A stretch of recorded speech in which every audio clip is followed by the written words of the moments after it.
You're listening to the OnePeterFive podcast. It is a real joy for us to welcome you all here. Habemus Papam. Rebuilding Catholic culture, restoring Catholic tradition.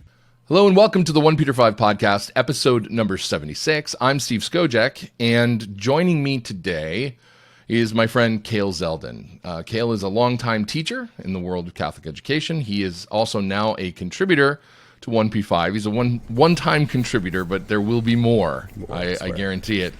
And a guy who just generally challenges me to think about things in ways that I otherwise would not, which I find very valuable. And my friends, Kale, thanks for joining me for the show today. It's great to be here. I've been wanting to jump in on this for quite some time. So you're just a busy man. Yeah, I know. I have to talk to the dean about the classes. They can be a real inconvenience. So, I'm a little disappointed that you didn't write advanced equations on the blackboard behind you. This is just my own chicken scratch scrawl from The Knight's Tale, if anybody's interested in Chaucer's The Knight's Tale. So, yeah, I mean, we could do a show on that if you want. Why not? I've never read it. Yeah, so. All three of your viewers will be riveted, I'm sure. Yeah, okay. So today what I wanted to start talking about with you, so your piece, I actually didn't realize it's been this long, but it went up in August, which is crazy. Wow. The time has really flown by. I know school started for you right after, though, and nuts, but I don't know how much traction your piece got. It got a lot more comments than shares, but I mean, for me, and the piece, we'll link to it in the show notes. It's actually, let me just pull it up so that I can look at it, because I want to remember the exact title. It is "Things Are Broken, We Need to Upgrade Our Sense-Making Apparatus." And so the articles we talk about today, we'll link to those in the description on the website post for this episode. But it was a departure point for me because I had spent most of this year and a good chunk of last year kind of trying to figure out where everything was headed, because you could feel that there was a transition point that needed to take place. In 2018, and 2018 was a big year, and I want to talk about the whole McCarrick thing, but 2018 for the church was the moment in August of 2018, actually, that right. the initial Vigano testimony came out about who knew about McCarrick. The story had been in the news, earlier in the year.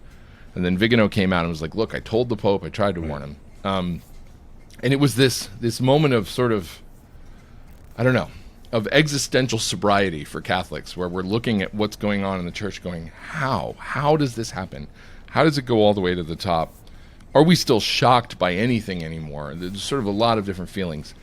And from that point in 2018 until now, I've had this growing feeling of everything we were worried about in the Francis pontificate up until this point, all still relevant, but something changed that year where it was like, all right, is Francis still relevant the way that he was before? Have we crossed this Rubicon and we're in different territory?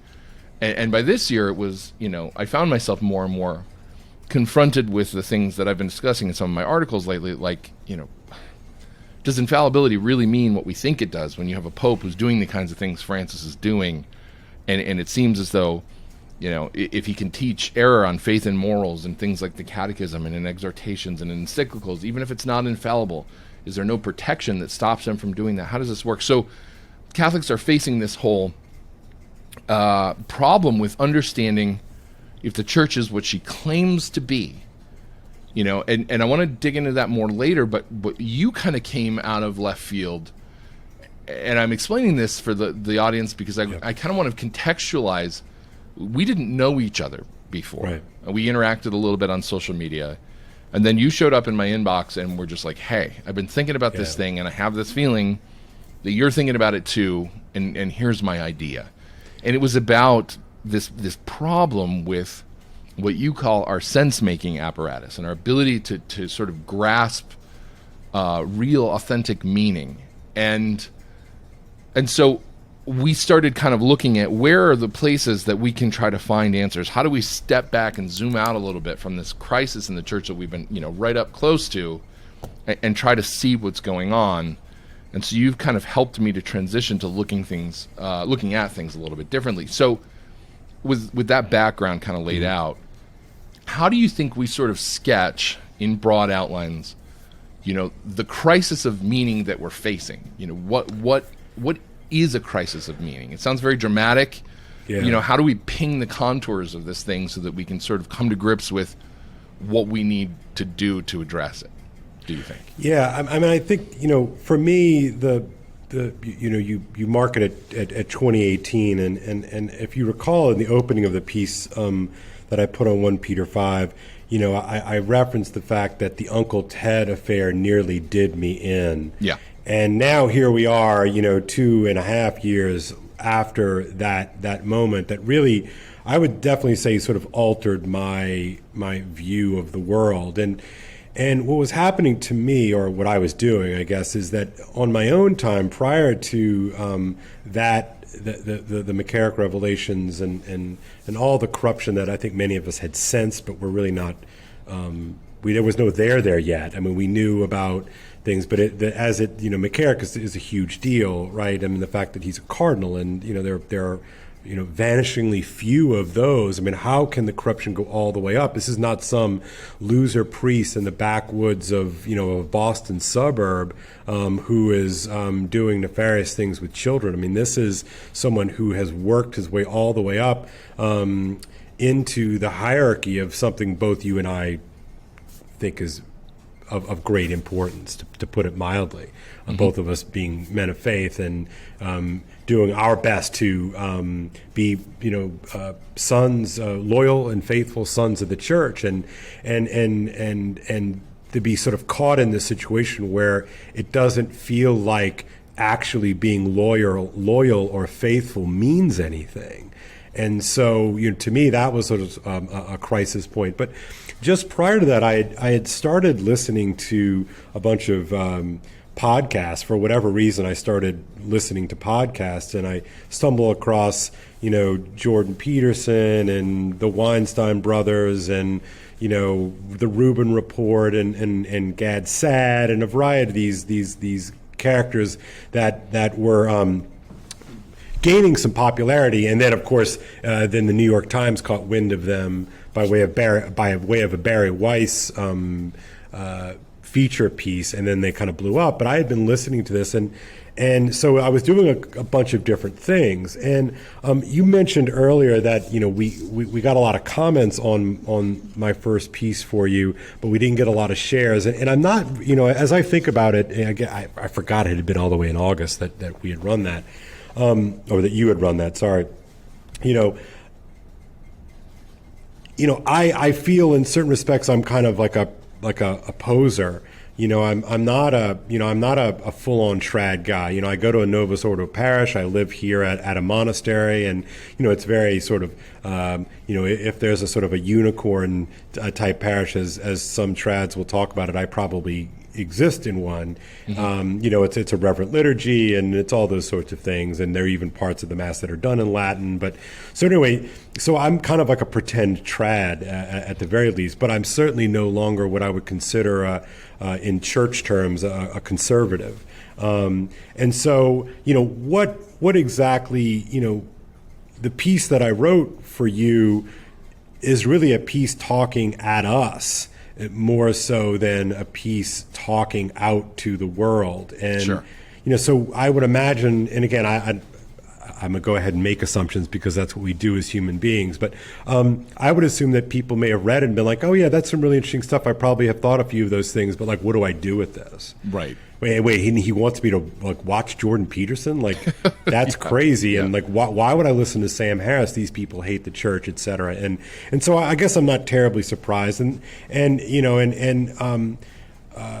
But life intervenes, and the semester opened, and I, as you mentioned in the introduction, I'm an administrator too, and so I do a lot of planning. And so we had been spending every day, all day, getting ready for the reopening in the midst of all the coronavirus protocols. And so I haven't had a real chance to get back to this IDW stuff, this intellectual dark web stuff. But my sense of it, was that I'm listening to these podcasts of smart guys, well-read guys, but certainly not Catholic guys, and I'm thinking, wow, these guys make a certain amount of sense. And so I always kind of do two things as I'm listening to a Jordan Peterson or a Brett Weinstein or Heather Heying, is that I'm listening to them and I'm taking them seriously and I'm trying to, offer as generous an ear as I can. And then I'm always then also thinking, how am I making sense of this in terms of the fact that I believe in Jesus? Can I actually pause you for a second there? Because I want to ask you, because we have discussed but haven't done yet a taxonomy piece on the IDW. Yeah. For people who are listening at home and they don't maybe know what the IDW is or they're not familiar, where does this idea of a term of the intellectual dark web come from? And then secondly, how do people wind up? Is there a membership card? Sure. I mean, who falls within that umbrella? Because you have a much more comprehensive sense of the connectedness of this sort of alternate movement of thinkers, and why we should listen to people like you said, like Sam Harris, who's an atheist, and these people who very much are not ideologically aligned with us. So just an overview, I think. For sure. So the intellectual dark web is a term coined by Eric Weinstein. Eric Weinstein is a mathematician, PhD in mathematics. He, I believe, works for Peter Thiel and Peter Thiel Capital. And Peter Thiel was one of the guys that did PayPal, right? One of the founders. That's correct. Yeah. So he's an entrepreneur. Like Elon Musk and Peter Thiel. Yeah. He's one of those guys. And and at any rate, he sort of coined this term. Basically.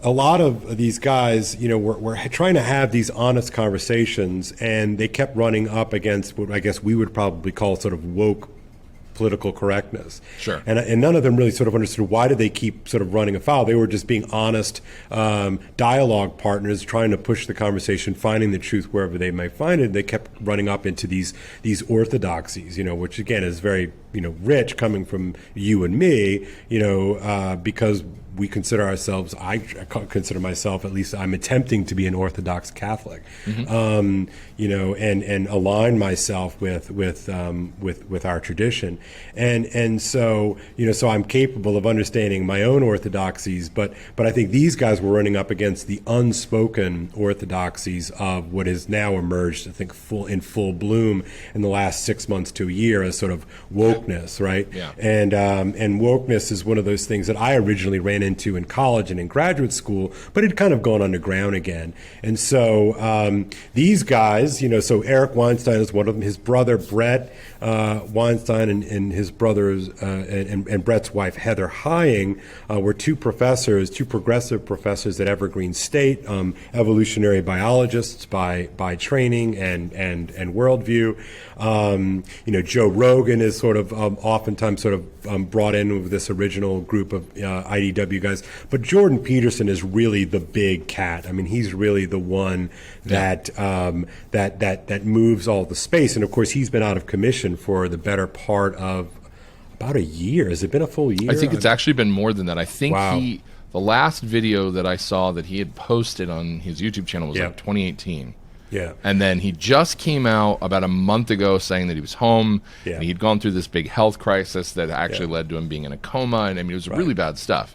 And it's interesting because at a time where the world was growing rapidly darker and could have used a luminary who was very good. He's very good, if you're not familiar with him, at just shining the light on what's going on. And he's not doing it necessarily from a religious perspective, although he does bring a lot of religion into what he does. Yeah, and so my fascination with Jordan Peterson is that this is a guy who is a clinical psychologist. He's trained in science and scientific papers in his background, and he was sort of offering a sort of a showing the sort of the theoretical underpinnings of something would be totally inconsonant with our worldview, and was taking it seriously. And so I started listening to his biblical series lectures, and I just couldn't believe that I was listening to a guy who was not a believer in any sort of traditional way that we would call him a believer, but he so deeply respected Scripture.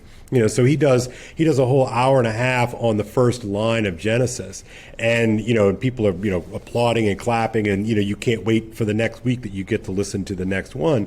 And he's a deeply humane person, and that really struck me more than anything. He's a smart guy, he's well read, but he's deeply humane. He really cares, and he seems to be motivated both theoretically in terms of his training, but also practically. And he spent many years as a clinical psychologist, and I imagine that being a clinical psychologist would be very difficult work, because you are hearing people talk about themselves at their worst, at their most ignorant, at their most vulnerable, on the hour.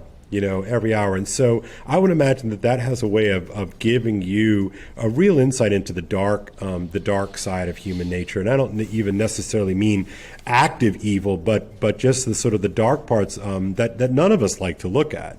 And one of my own frustrations with our tribe, Steve, is, there's this sort of notion that you can sort of, if you're pious and, you're dutiful, you'll sort of be able to avoid suffering. And when I'm hearing Jordan Peterson saying, look, suffering is inevitable, you're going to suffer, but what do you do with the suffering that you're given? I'm like, man, I can line up, 20 saints who have said the exact same thing, stretching back 20 years to 2,000 years. And he basically, he argues that suffering is the one thing that everybody in the world can agree on. Right. We all suffer. We all have to deal with suffering.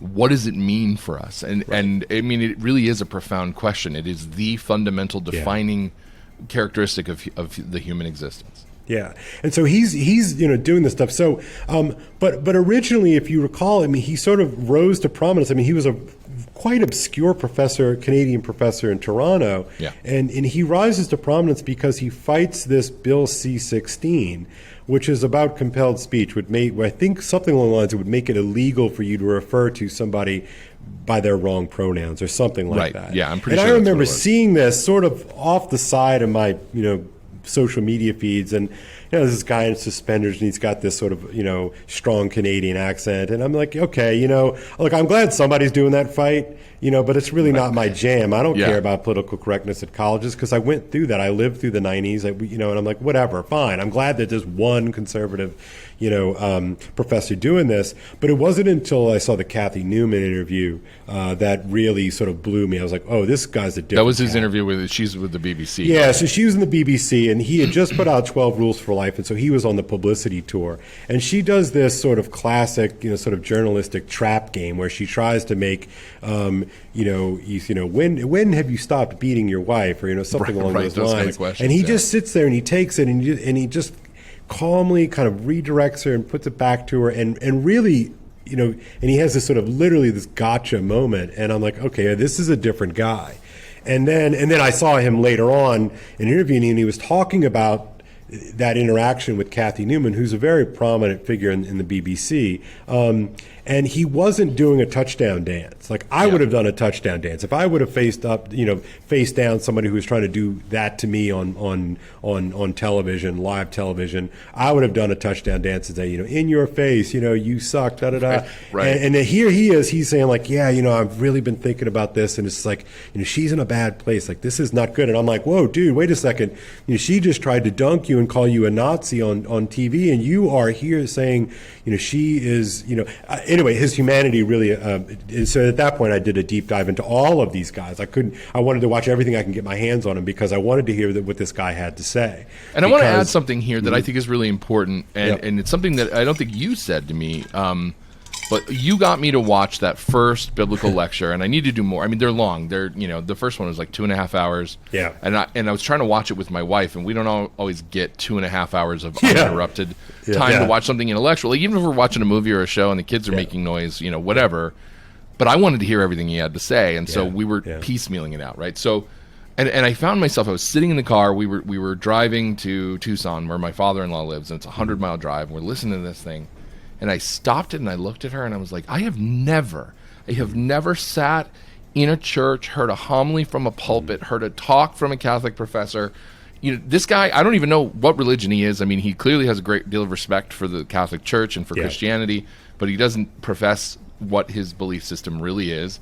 Yeah. But he inspired me to think about the Bible. Like, I was excited about thinking about it. Yeah. I've never felt that way in 42 years as a Catholic. I've just never had anybody incite that in me. And then I sent that to a friend, very intelligent person who, I kind of didn't even know if they were going to watch it. And they came back a few weeks later and they said the exact same thing. They were like, holy cow, why have I never heard a priest say this stuff? Right. So there's something there. And this goes to the point of, in your article you wrote about why should we listen to these outsiders?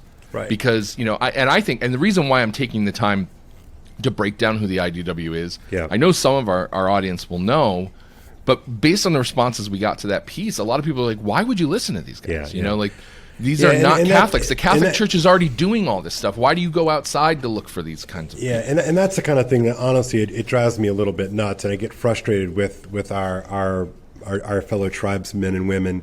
This idea that if it doesn't have the imprimatur, or that or they'll dismiss Peterson. Oh, well, he's just some sort of Jungian crack, or it's such and such a this heresy, and it's this or that and the other thing. And I find that stuff to be insulting, intellectually insulting, and I find it to be incredibly limiting. The thing that I close that piece off with, and I tell myself this from time to time, is that we need to look at somebody like St. Thomas not in a scriptural sense, right? That the Summa is some sort of second scripture, but rather we look at St. Thomas as a model by which we are to conduct ourselves and conduct our inquiry. St. Thomas read everything that he could get his hands on, and he looked for ways because he had absolute trust in the truth of Christ, and so he needn't fear anything. And so when I look, I'm a dad, and so I understand the idea that sometimes you have to not let your kids read something yet, right? And yet here I am. I'm 47 years old, and I'm having people in the comments section saying, we really shouldn't be reading that. I'm like, I'm sorry, I'm not 12. I'm a man, and I've got a brain, and I've got a heart. And I want to figure things out. You don't have a bring back the index bumper sticker? See, this is the kind of Steve. This is where I would get in trouble with the tribe, Steve. Right? It's like my Latin is shaky, but I believe in being generous and reading because I have faith. I have faith that Jesus is real. That the church is real, and we can talk about what that might mean, because I think both you and I are struggling with whatever that word real means right now. Sure. But I believe in the story, right? I mean, I believe in the truth, and it's not just a story; it's historical and all of that. And so, why should I be scared of Jung? I mean, do I think that Jung is going to sort of cast a spell on me, and then I'm going to be sort of taken into like the woodshed by the Jungians? I mean, this just made no sense to me. Right. Do I feel like if I listen to something that Sam Harris says that all of a sudden I'm going to become an atheist? I don't think so.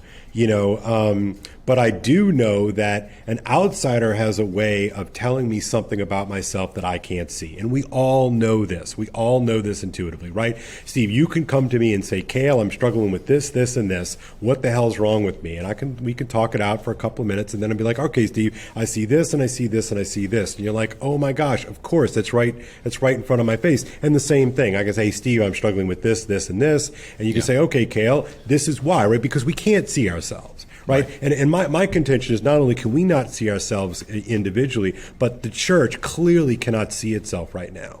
Okay. Yeah. We have lost our ability to make sense to ourselves, about ourselves, for ourselves. And the report that just dropped today, and we don't have to get into it because neither of us have read it, but no, nor do I actually really intend to. Yeah, honestly, right. Because it's fiction. It's right. Whatever. The report will it's the same sort of thing. It's like you still don't get it. And it's sad. It saddens me. And so, so I'm listening, so if I go on a run in the morning with my dogs and I'm listening to Brett and Heather Hying talk about current events and they're using what they call sort of an evolutionary lens, like I learn things from them. Yeah. That doesn't mean that I'm going to, I guess they're right. I guess I can't be Catholic anymore. It's like, no, of course not. I'm like, they are framing problems for me in a way that is fruitful and then I can bring back and I can incorporate it. And I'm not a modernist. I'm not a neo-modernist. I'm not a postmodernist. I'm not dumb. And I think that we do ourselves, our tribe, we do ourselves a disservice if we think that we can't read widely and generously. Because if it's out there, then it has to somehow be incorporated. And the other thing, I'll let you jump in here, but the other thing that I love what Peterson says, and this is one of his rules, in his 12 rules. It's you can't protect yourself. Right, you can't protect your kids. Right. So stop with the walls. Stop with the guardrails. All that sort of stuff. Obviously, past a certain point, the only choice you have is to give your kids the tools that they will need in order to process whatever strange new dragon comes out to you. Whatever strange new dragon comes and manifests itself that you have to slay, because the dragon that you slayed 2 weeks ago, it's done and it's slayed, and it's going to reconstitute itself into a new and stranger and crazier form, and you have to learn how to solve that problem. Yeah. And so to think that we can just build walls is utterly insane. No, I mean, it struck me when I was listening, again, I do the same thing you do, I'm out on a walk or whatever, I'm listening to these books, and I actually stopped to highlight the text because I have the Kindle version of the 12 Rules book as well. Yeah.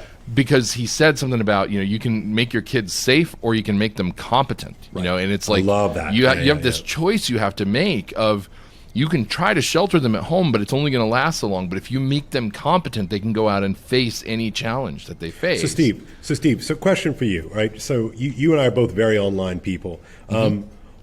I assume that a lot of people in OnePeterFive are very online people, right? They're the kind of people who hang out where do they get their internet from, right? Like, why do they think that the Wi-Fi that we use to do this sort of thing right now, everybody's got?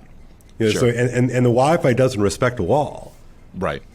So what exactly is our strategy, for our kids and for us? Look, I can tell you because we have a battle because, I'm a very online, very tech guy. Yeah. I've got too many devices in the house and I've got 4 boys who, will look for any chance they can to get on YouTube and watch Minecraft videos. That's their jam, but it's but they'll do it all night if I don't stop them. And my wife and I are playing this cat and mouse game all the time of we're buying devices that we can lock down the internet so that if there's a tablet we forgot to lock up, or if there's a phone that somebody gets a hold of, they're not watching Minecraft videos until 3 in the morning. Right. And you can just feel as you're playing this game of cops and robbers with your kids, I will never win this battle.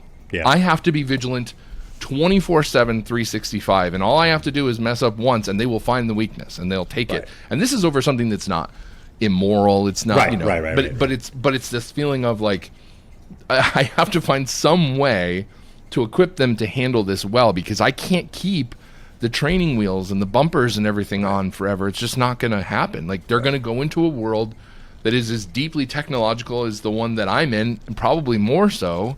And they're going to have to navigate that. They're going to have to find a way to do it. Now, Steve, when you were growing up, were you in the sort of the spectrum of sort of total laissez-faire and kind of locked down? Like where were you growing up? With your mom and dad. So I'm the oldest, and my parents had me young. My mom was 19 when she had me, and so in a way, I kind of think of my parents were sort of kids trying to figure it out too. Yeah. They tended to be. As the other kids came along, I have 5 younger siblings, they got more sheltered, they got more, rules and things like that. I had a lot more freedom, but I was also a really responsible kid. But I remember wandering all over town, if there was a snow day from school. One time I got my snowsuit on and I walked to my friend Ryan's house, which was at least 5 miles away. Wow. In the snow, like 2 feet of snow. Because no cars could go anywhere. My mom wouldn't bring me, and I just wanted to go over and play Nintendo or whatever it was, that we were doing. But it was just like I just went. I rode my bike around. I'd find payphones sometimes, and I'd check in. But it was kind of the wonder years, for me. It was later because it was the 80s, but that was sort of the way I grew up. Yeah, I mean, I grew up sort of similarly. I'm the middle of three boys, and I'm a full-blown child of the 70s and 80s. I mean, I had probably one of the last. We probably had some of the last free-range childhoods that you can imagine. And like now, it's on. I can't believe my childhood right now. I think would get my parents arrested. Mm-hmm. And actually, my parents were relative to my friends. Like I actually had guardrails. So I was. My mom, actually, this is a funny story. So I don't know if you remember when PG-13 was created, but PG-13 was created because Raiders of the Lost Ark #2, The Temple of Doom, comes out. And so it's quite violent, if you recall, with the hearts being ripped out and the pumping and all this sort of stuff. Yeah. So my mom takes us after school that day to go see this movie because it was Indiana Jones and everybody loved the Raiders of the Lost Ark and da-da-da-da. And so we go and my mom is horrified. We're watching this thing and I'm just like, Mama, that's a heart. That's not good. So we had certain guardrails on what we consumed. Yeah.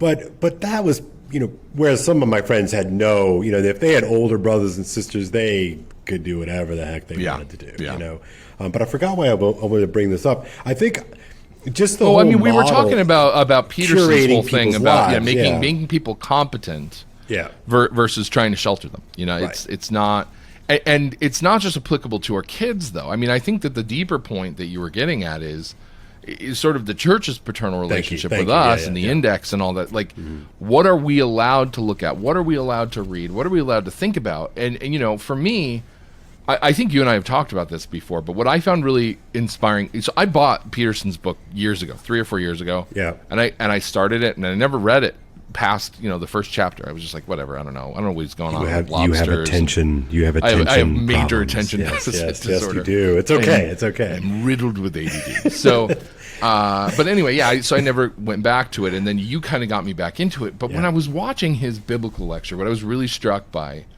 was the freedom with which he pursued the truth. Now, I had a teacher, senior year of high school. I doubt he's out there listening. I think he lives somewhere in the Phoenix metro area. Bruce Clark. Gotta look him up. Bruce Clark. Went to TAC. Yep. He was the first theology teacher I ever had. And it was an all-boys 11th and 12th grade class. There were no girls allowed in the class. They segregated us for theology. And he told us, man, you guys have to go after the truth like rabid dogs. Right. And he, being a good TACer, it was Socratic method, and we sat and we argued, and he'd referee the whole thing, and it was but that was eye-opening for me. This idea of don't hold back, pursue this, make mistakes, just remember to look it up and fix it. If you go out of bounds, you call us closet Cartesians and all this stuff. I was about to make fun of I'm sure you went to a Legionnaire school, right? Yeah, that was. I was about to make fun of the Legionnaire school for sort of being all prissy about same-sex classrooms and all that sort of stuff. But I'm going to hold back on that actually in this instance, and I'm going to say this. There's something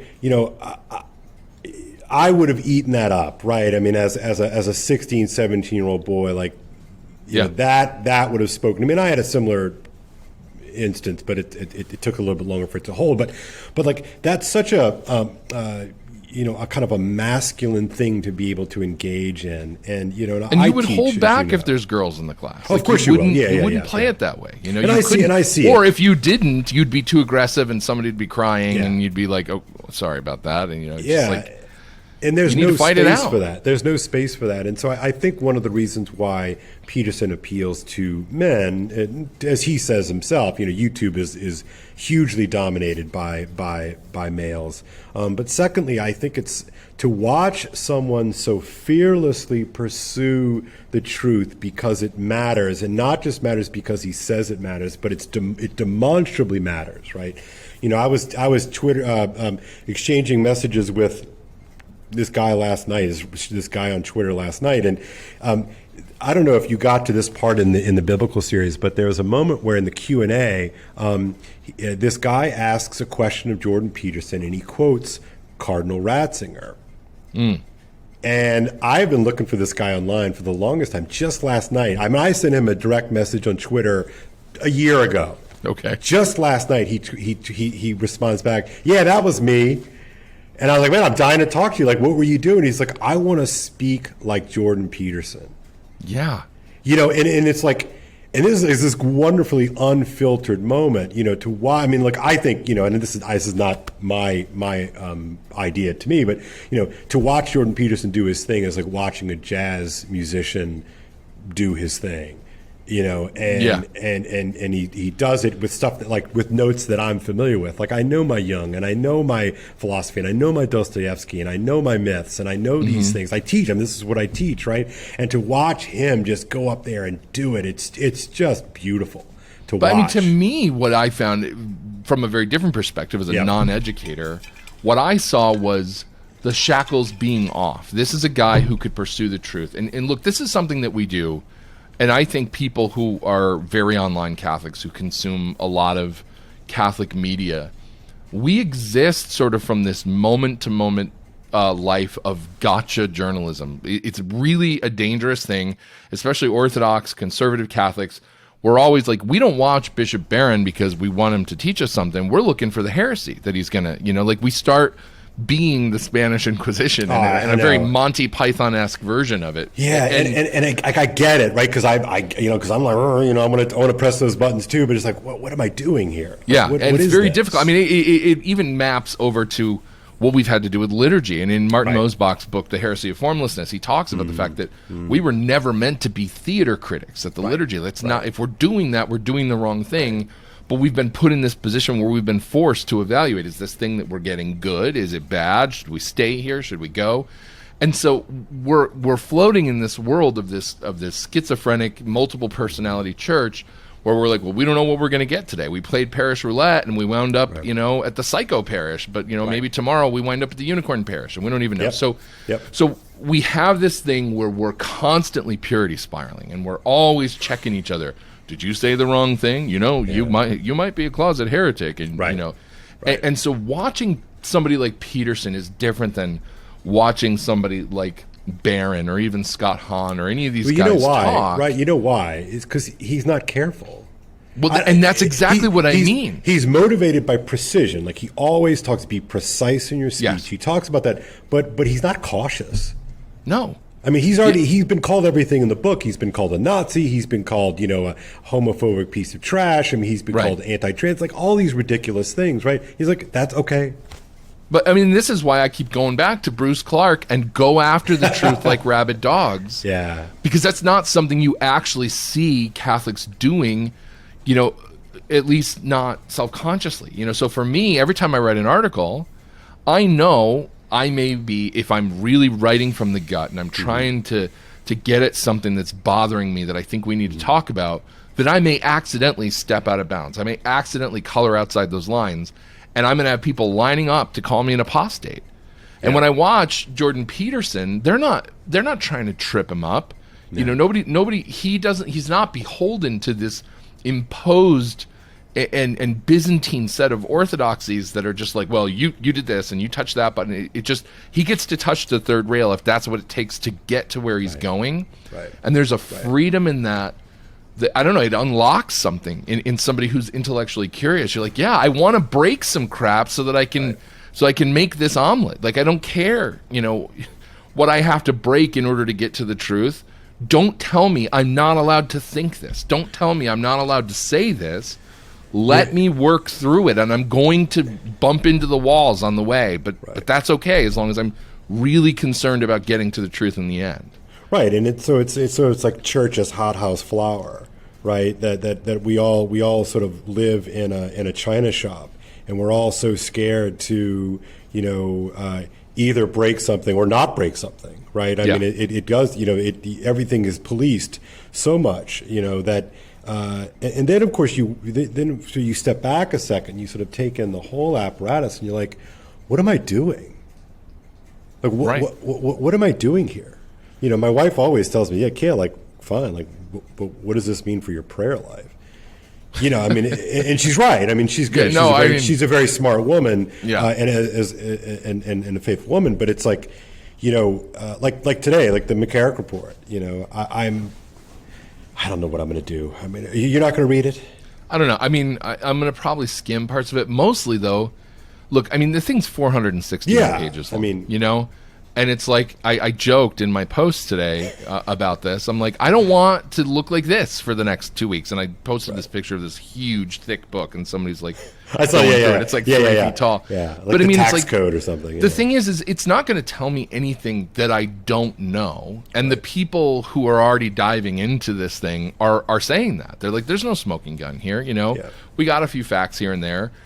He basically blamed John Paul II and says that he's not responsible for it. I mean, you can't have, the guys who are accused of covering this up by Vigano be the guys who investigate the cover-up. That. It's like asking Joe Biden to investigate voter fraud right now. You can't. Right. And I said, I think I shot you a DM earlier this morning. I said, I mean, this is a classic case of who's going to guard the guards. Yeah. Right.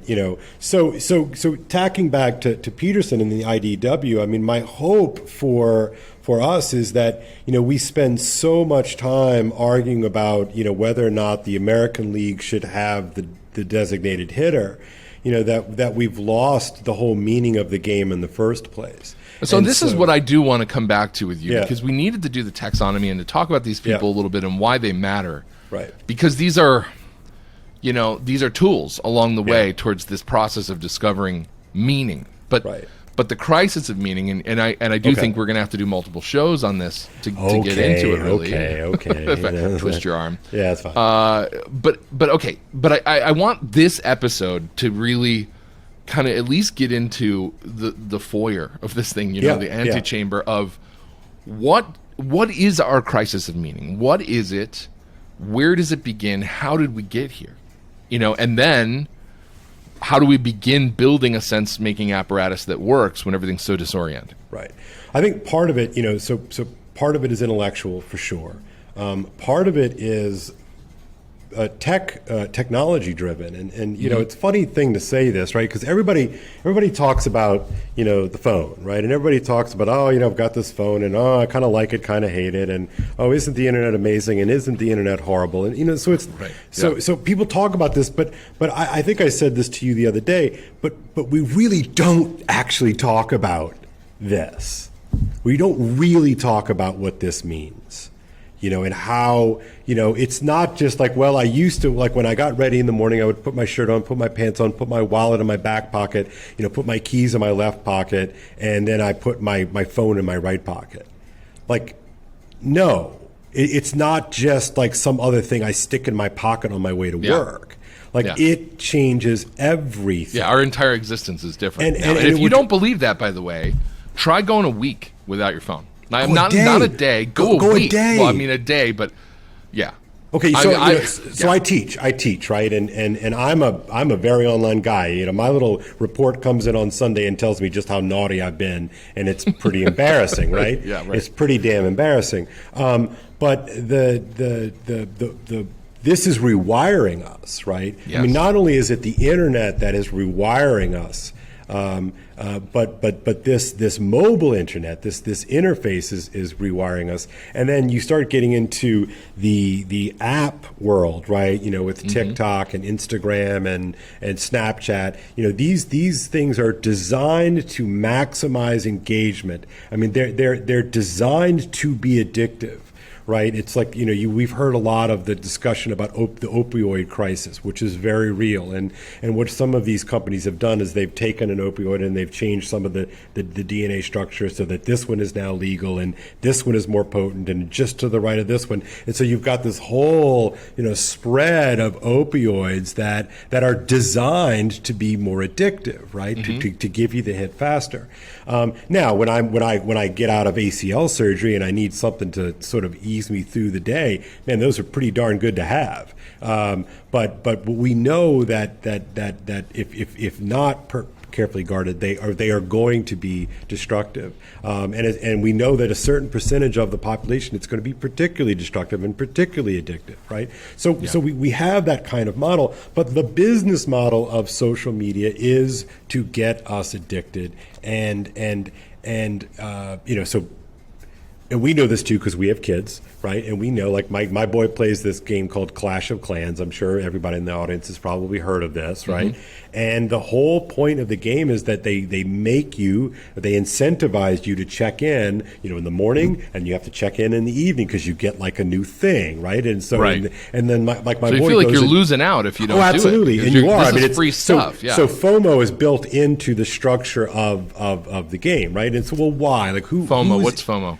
Fear of missing out, right? Yeah. And look, and I have FOMO bad. I'm a human being. I want to know what's going on. That's the reason why my drug is Twitter. Like I want to know what people are arguing about and talking about. People who don't understand Twitter, it's like mainlining current event information. Yeah. And for people like for us, I mean, what are you talking about over there? What are you talking about over there? Like I love this stuff. Right. And then of course I'm taken out of my physical space, right? And I go into the zone, and then I get really cranky and ornery, and my wife correctly calls me out, like, Kale, get off the Twitter, Yeah, because you bring it home. You bring that combativeness and the just the brevity of everything that's happening there. Like you got to come to the fight with both fists out. You're ready to go, and then you walk away from it, and you come to the dinner table, and sometimes you're still there. Yeah. And I'm mad at myself. Like when I get when I know that I'm not present, and like I can tell my wife is annoyed because I'm not present, but now I'm annoyed because she's annoyed, and because I know she's right, and it's like this. It's this whole thing. Right? So and we're men. We're grown men who have a sense of responsibility. We have to, support our families and all that sort of stuff. How this has weaponized our children against themselves and each other is so important. And I think it adds to, so that's part of it. I think the tech part of it, we really don't talk about enough, not properly. We haven't framed the situation correctly. Yeah. And like, so for instance, in a school setting, like if I were to suggest as an educator that, we should get rid of phones.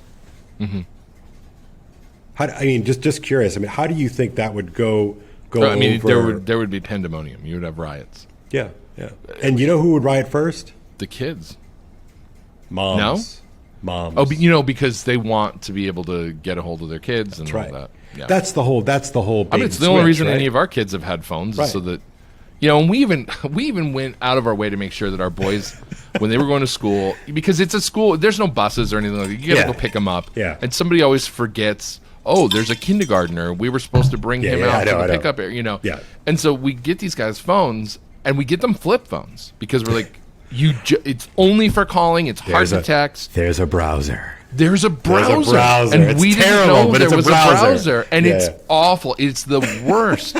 But they get into that thing. My son, Ivan, the oldest of the four, he used like 11 gigs of data one month when we didn't have unlimited data, and it cost us a whole bunch of extra money watching YouTube videos on that freaking flip phone. Yeah. And it was like, what are you doing? Yeah. But Dad, this is what it's for, right? So I don't know how to address this. Like, I'm a teacher and I can see it, and I'm bad too, right? Mine's right here. We don't want to be too far from it, right? And I see it, and I can see. I'm struggling. I'm really struggling. I'm a very techie guy too, not as techie as you. But I love all the gadgets and I can see that it's bad. It's really bad. And so I posed this on Twitter the other day. So my oldest is in 8th grade, and she is the only one in her friend group that does not have a phone. And again, by the way, can we stop calling it a phone? It's not a phone. It's not. It's like not a phone.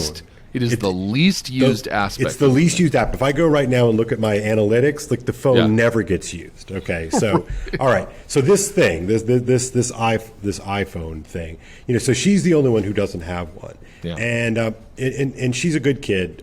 She really is a good kid. But I'm really struggling with it. Should I give her a phone? Everything up here says, Kale, you're crazy. Why are you giving her this thing? And yet I'm struggling. I of all the people I know, I'm probably like the most anti phone person that I know in terms of our kids. And I know that I'm a hypocrite, number one, because it's always mine's always on me. And number two, like I know that it's really not good for preteen and early teen girls. It's really not good for them. Especially for them. All of the social science research clearly points to the fact that it is absolute poison for our kids, especially girls in that age group. And here So where I does am. the struggle come from? Where does the struggle? I mean, is it literally just guilt over hypocrisy? Is it, why do I get to do it and they don't, or is it deeper than It's not that for me. I don't like I'm one of Or those. is it more that it's I'm one of those literally- adults. Like if I want a scoop of ice cream, yeah. like I'm just going to go get a scoop of ice cream, and I have no problem telling my kids no. Like I don't mind being a hypocrite that way. Sure. Because I know that they've had plenty and they're fine, whatever, that sort of Yeah. thing. So like, if I have a scoop of ice cream, then everybody gets to have a scoop of ice cream. Yeah. I don't believe in that. So that's not the motivation so much for me. The motivation for me is I'm a weird Catholic dad. Like I'm already, different than all of her friends' dads. Yeah. I already, am going to be annoying at a level that is going to make her feel so it's a guilt thing for me. Like I feel like I'm depriving my child of something that other kids don't get deprived. And so then on the other side of my head says, yeah, Kale, but you see this every day of your working life. Right. You see the effects that it has on these kids, and they have become completely codependent on the device and what that device affords. But I mean, isn't there an element of it to that though, where it's like, you're not telling your kid you can't have a scoop of ice cream. Right. You're telling them, I'm going to take away the primary mode of communication that all of your peers are using, and now you have one hand tied behind your back when it comes. I mean, like, not that you necessarily want them to interact that way because you see that it's bad, but when everybody else has one, now it's not like it was when we were kids and you had to take the long cord of the landline phone and drag the phone, stretch the cord into the other room and close the door and talk to your friends. Nobody's talking on the phone. They're all texting. They're doing Google Hangouts. They're doing whatever. Mm-hmm. And it's like, I mean, this is my daughter's contention because she right now is the only one still going to school. We're homeschooling the other ones this year. And so we want her to have the phone so she can get a hold of us. But then it's like, we talk about homework. We do this, we do that. But none of it's voice. It's all done through texting and through, and so it feels weird to say, well, you don't get to communicate the way everyone else does. I don't even know how to explain it to them. And then you start trying to tell them why it's bad. And they're like, well, wait, why? What do you mean it's bad? Literally everyone does this. Everyone, you do it. Everyone does it. Mom does it, and it, I don't know. I can't put my arms around why. So is the argument I like vodka, right? And so on a Saturday night after work, I like to have a vodka. Mm-hmm. That doesn't mean that my 14-year-old daughter needs to have a vodka too, right? And so is that a model that we use? Well, Daddy's an adult now and he can use vodka,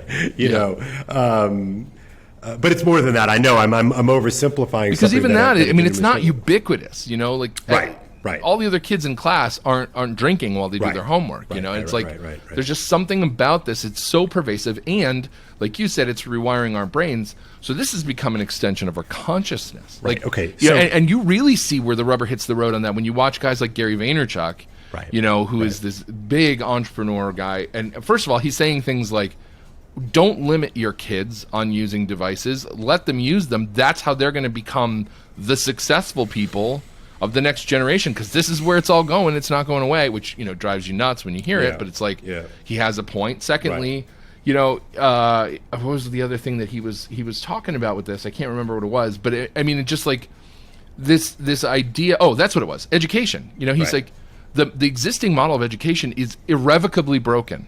It doesn't work anymore. People are sending their kids, for example, to college, not because their kids need college, but because their peer groups, their parents, their siblings, whatever, are putting pressure on them. Where's your kid going to college? Of course. He's meanwhile, he's like, the entire classical mode of education is predicated upon the idea we have to memorize information. And he's like, we don't. It's right here. We don't have to memorize all this stuff. Yeah, so that's going to dovetail into the next part. So, we've talked about tech. We've talked about sort of the intellectual stuff, I want to talk a little bit about education and, what is it for? And I think he's right on the one hand, right, that nobody really knows what education is for, right? So, but we do know that a liberal arts education is an education for freedom. nobody talks about it in these terms, right? But you know that most of my kids in class will go off and major in business, or or maybe a professional degree like engineering or medicine or something like that, right? But that's training, right? That we know that's not education in the sort of the old-fashioned in the classical sense of sense, that. yeah. And one of the things I like, one of the Gary V videos that I saw is like, especially those kids who go to school for some sort of entrepreneurial thing, is like, what are you wasting your parents $200,000 on? Right. Go. If you've got an idea, go do it. What are you waiting on, right? And so I think that there's a truth to that, but I would qualify that by saying that there's a lot of class anxiety that goes on with education, and we as a country don't really like to talk about class. We like to talk about other things. And so anyway, my point here is that, like I had a totally useless education, right? I majored in great books and all of that, and I'm so genuinely thankful that I got it because you're saying useless in a utilitarian. Yeah, right. In other words, I'm not getting rich, obviously. But I have an ability to sort of frame things and to give my latent pattern sensing imagination form, breadth, and depth. Right, so like when somebody says something, I can sort of do this thing where I'm like, yes, that reminds me of this, and this, which dovetails into this sort of idea and this concept, and it helps me sort of do all of that work that I think people have to do that, right? But education is not helping us make sense, right? Full stop, right? Education does not help us make sense. Right, both in terms of framing the stuff that we see, but also literally in terms of the generation of meaning, right? Because it is hopelessly banal, and it is focused on certification and not on actual wisdom or actually practical. Right, so you and I were talking some months back, and you were frustrated with one of your boys, and I'm like, you know what? Yank him out of school and make him build a boat, right? Because he doesn't care about the stuff that he doesn't care about, right? Because he doesn't see the good in the thing. And as you know, like trying to get somebody to see the good in the thing, and they don't want to see the good in the thing, it's you're beating your head in the ground. So education is largely about social promotion and accreditation, right? And so the SAT will come around, and that'll sort of put you in your cohort, and then you try to like duke it out within your cohort to get into the college that your mom and dad can put the sticker on the back of their car for. Right? That's not really education, and that's not going to really help you make sense out of the world. It might help you get a job, and certainly like. But even anymore, I don't know that it's doing that. Well, I'm talking like in other words, like the kids that I teach who go onto one of the Ivies, for instance, right? Mm-hmm. That's absolutely going to help them. We know that, right? And so I'm not an advocate for that sort of mercenary model of education, but I do in fact know that those networks are so strong and so powerful. Sure, the access that those kids have to internships and fellowships, and it's huge and it's massive, and it's so obvious. And I also get annoyed with sort of trad Catholics who sort of like pretend that that's not a thing.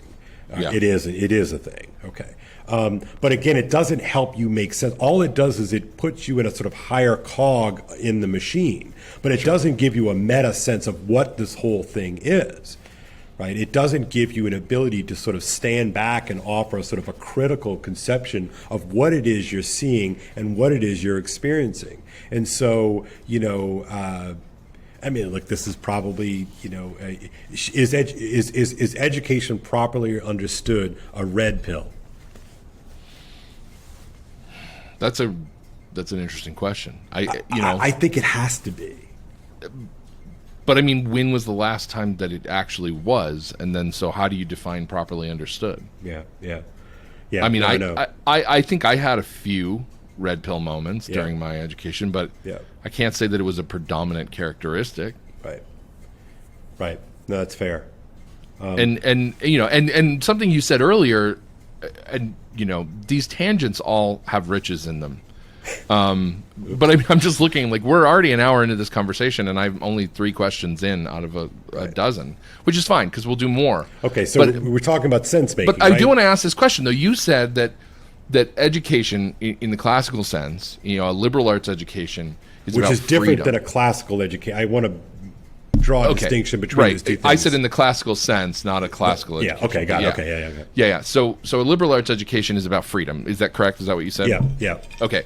But the problem that I think that people have now, and the reason why, among other things, when I was looking at colleges in 1996, I immediately glossed over Thomas Aquinas and Christendom and these Catholic colleges that only offered liberal arts. Yeah.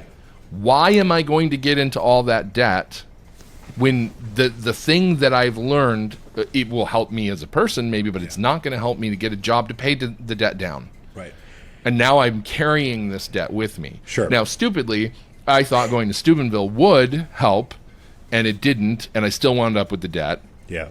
And so but because I specialized, at least it looked better on a resume, but whatever. It didn't really help me get the jobs. But the thing is like, I came out of school with $60,000 in college debt because I graduated in 2001. People now are coming out with $100,000 to $200,000. Even from Catholic schools, it's over six figures. Yeah. And then they're marrying somebody from a Catholic school, and now and they want to have her be a stay-at-home mom, right. and now they're $200,000 into debt.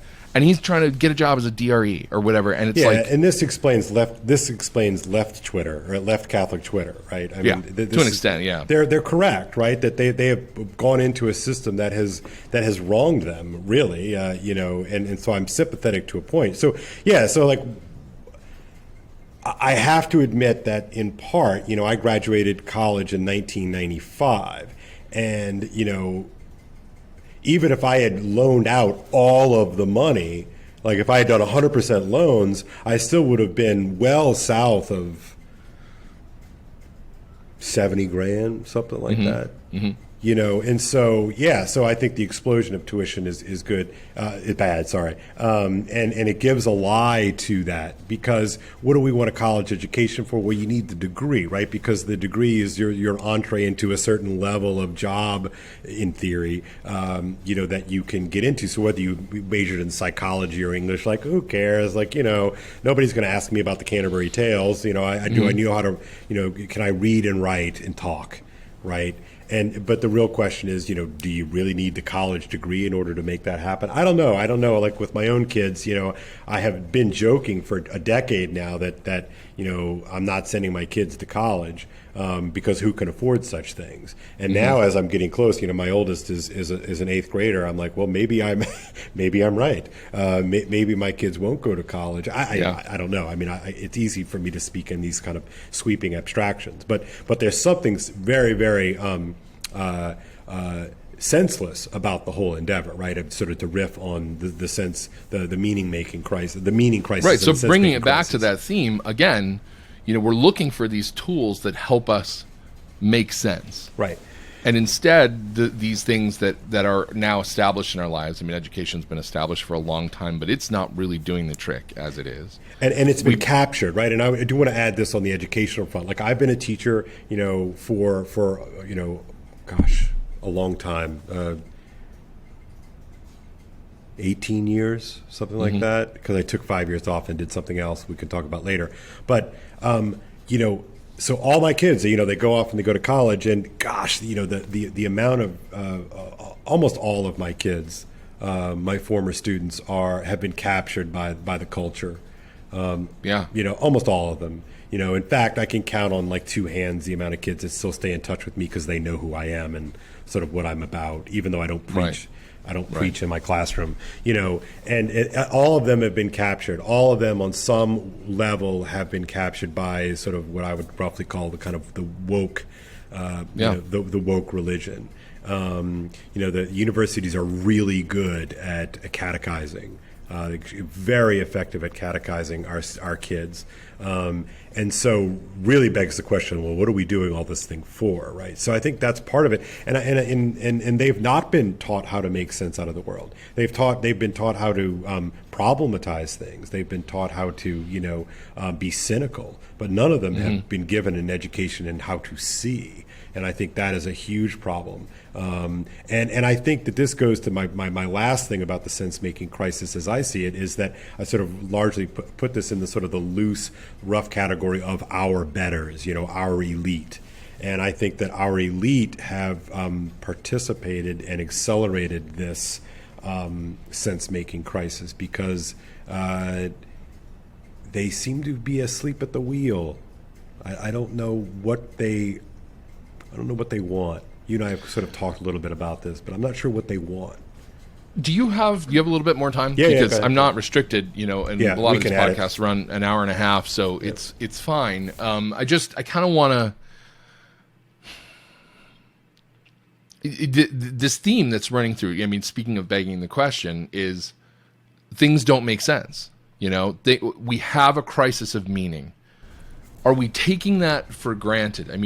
Is there something substantially, fundamentally different in terms of our apprehension of reality than it was when we were kids, or than when our parents, were kids, or like, where is this delineation point? When do we slip into, this, as I've described it, this Lovecraftian surreality where, and I really, I'll pin it on things like this whole trans movement, which is, you can call it about, it's not just this idea of about biological sex versus constructs of gender, it's this idea of a projected, externalized solipsism. It's an imposed solipsism. It's I am whatever I think that I am. I'm a fire truck. Whatever it is, I identify as a 25-year-old man, even though I'm going to be 43 this week, or whatever. Yeah.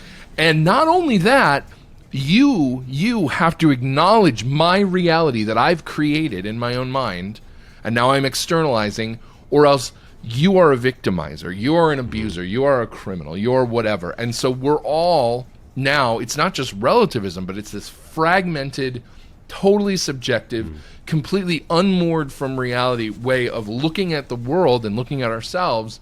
And we're all demanding that the other, whoever the other is, has to acknowledge our reality, while I don't know why they can't identify as somebody who doesn't identify other realities. Where do the boundaries? So I know that was a lot. So my youngest child is 9, but I remember when my kids were 3, and when my kids were 3, they're cute, fortunately, because otherwise they're tyrants, and they demand things, and they want things, and they I remember my kids, they knew when they had dirtied their diaper, and they it almost looked like they kind of enjoyed making you clean their diaper before they got potty trained, right?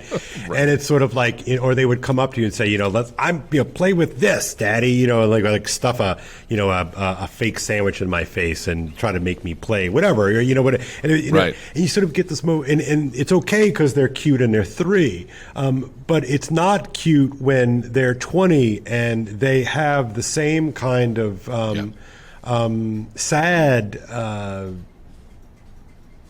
insistence that reality bends to their will, and we know that this is absurd. We know that this will create depression. We know that this will warp their ability to negotiate and live in the world, and nobody seems to be willing or able to say the truth about it. And again, I have a tremendous amount of sympathy for people with mental illness, and I've joked. I don't know if I call it a joke, but I've quipped with friends before. I said, there are a couple of things that I'm looking forward to asking God about when I die.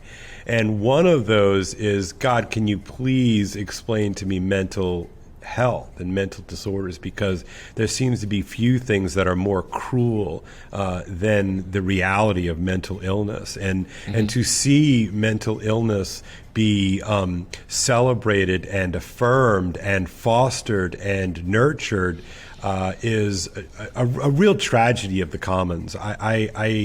and I say that with genuine compassion. But we are lying to these people by going along with it. And I don't know how you grow out of that.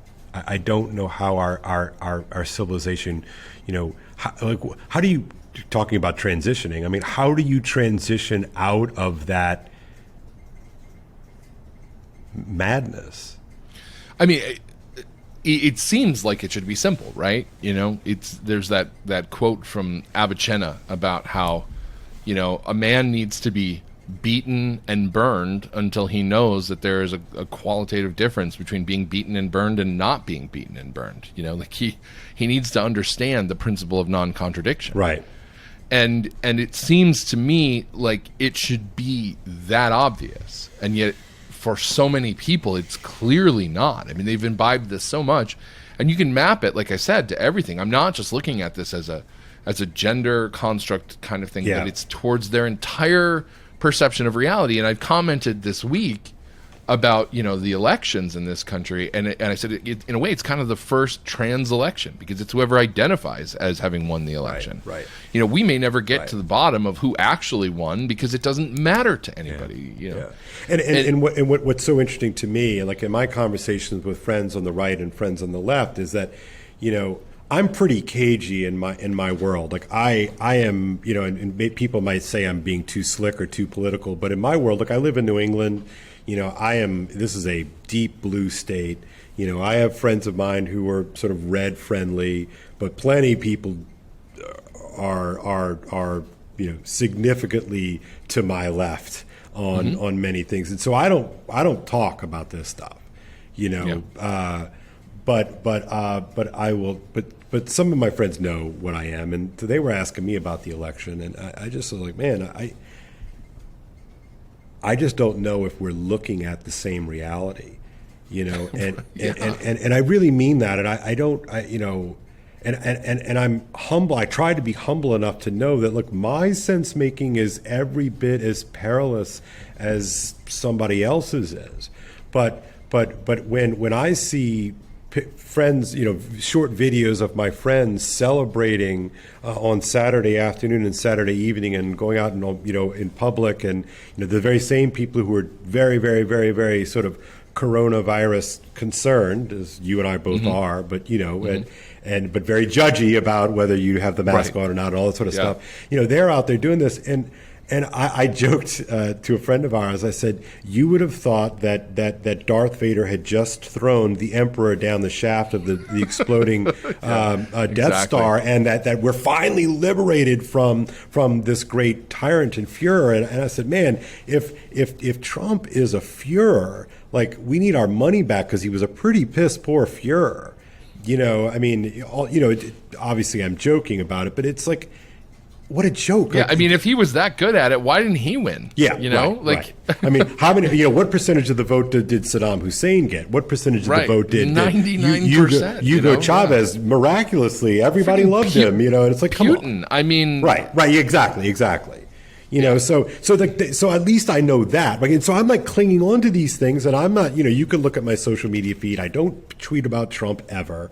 I don't, and all that sort of stuff. But I'm watching the two feeds, right? Because I'm from Louisiana, and I went to a conservative college, so I've got a ton of conservative friends, and I've lived in Los Angeles, and I live in New England now, and so I've got a ton of lefty progressive friends and former students, and I'm looking at it, I'm looking at the sort of the two feeds happen at the same time, and I don't know where I am.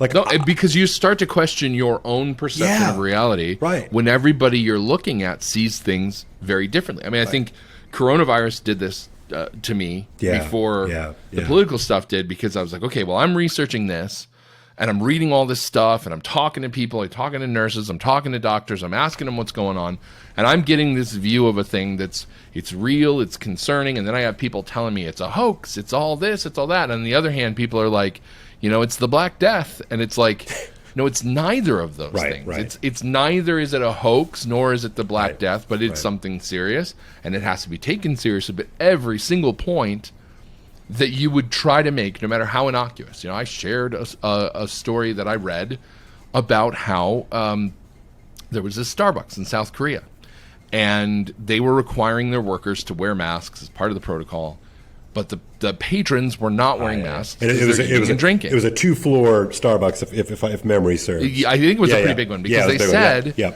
that there was a woman there who was actively infected. Yeah. And she was talking with whoever her companions were, and like 53 people in this restaurant came down with coronavirus, and the only ones that didn't were the people wearing the masks. Now, I believe that masks are at best probably minimally effective, and there's science showing that. And here we have this anecdotal data, and it's not the only one. There have been other cases like this that have come out. There was a hair salon, the CDC actually has this on their website, where like 100 and some people came into contact with this hairdresser that had coronavirus, and none of them got sick because she was wearing a mask. And they're like, wow, there's something going on here, right? Yeah. So all I did was tweet this thing out because it was interesting. I didn't even comment on it. I'm just like, interesting data point. Yeah, you're a class trader now. Like 2 days of arguments over this, and it's and I'm like, do you not? I'm literally just putting a fact out there, because to me, coming to conclusions means looking at as much information as possible, doing pattern recognition, trying to find our way forward. And to other people, it's as though I'm virtue signaling about something, and I'm not. I want to understand the truth, and if I do think something's true, I'm going to keep putting it forward. Yeah, Steve. So even like the concept of virtue signaling, right? Again, that I think it's a really important model for us to sort of bring up from time to time. And I don't care how many times people in the audience have heard the phrase, sorry, that's the bell. I don't care how many times people have heard the phrase virtue signaling. We don't think about it enough, right? The sheer fact of the matter is that we are so motivated to flex and display what we are and where we stand and who we think we are and where our status is. And look, this is like right out of like evolutionary theory, right? We do this because that's the way that we manage and negotiate the social hierarchy. People are furiously typing comments. I know. And I'm trolling you right now, you commenters, right? It's like, this is what we do, right? And and every tribe signals. We know this, right? A perfect example is that the peacock signals, right? Yes. Now the feathers don't do anything. Like, it doesn't help them fly faster. In fact, it makes them fly worse, right? But the adaptation exists because it signals to females, because females select, right? And they are motivated by the propagation of the next generation. So the females select. So the males essentially are carrying around a huge gold chain saying, I'm so bad that I can run away with a gold chain around my neck that weighs 500 pounds and still escape. That's how fit I am. Yeah. Okay. So think about that in terms of human virtue signaling. Sure. Again, all you people control all you want in the comments right now, but we do this all the time.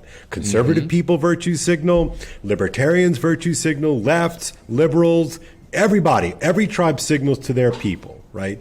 So like, why do I have a belt on with little vineyard vine, pink lobsters on them when I walk around? Because like I'm signaling to the world, like I'm the kind of guy who wears that.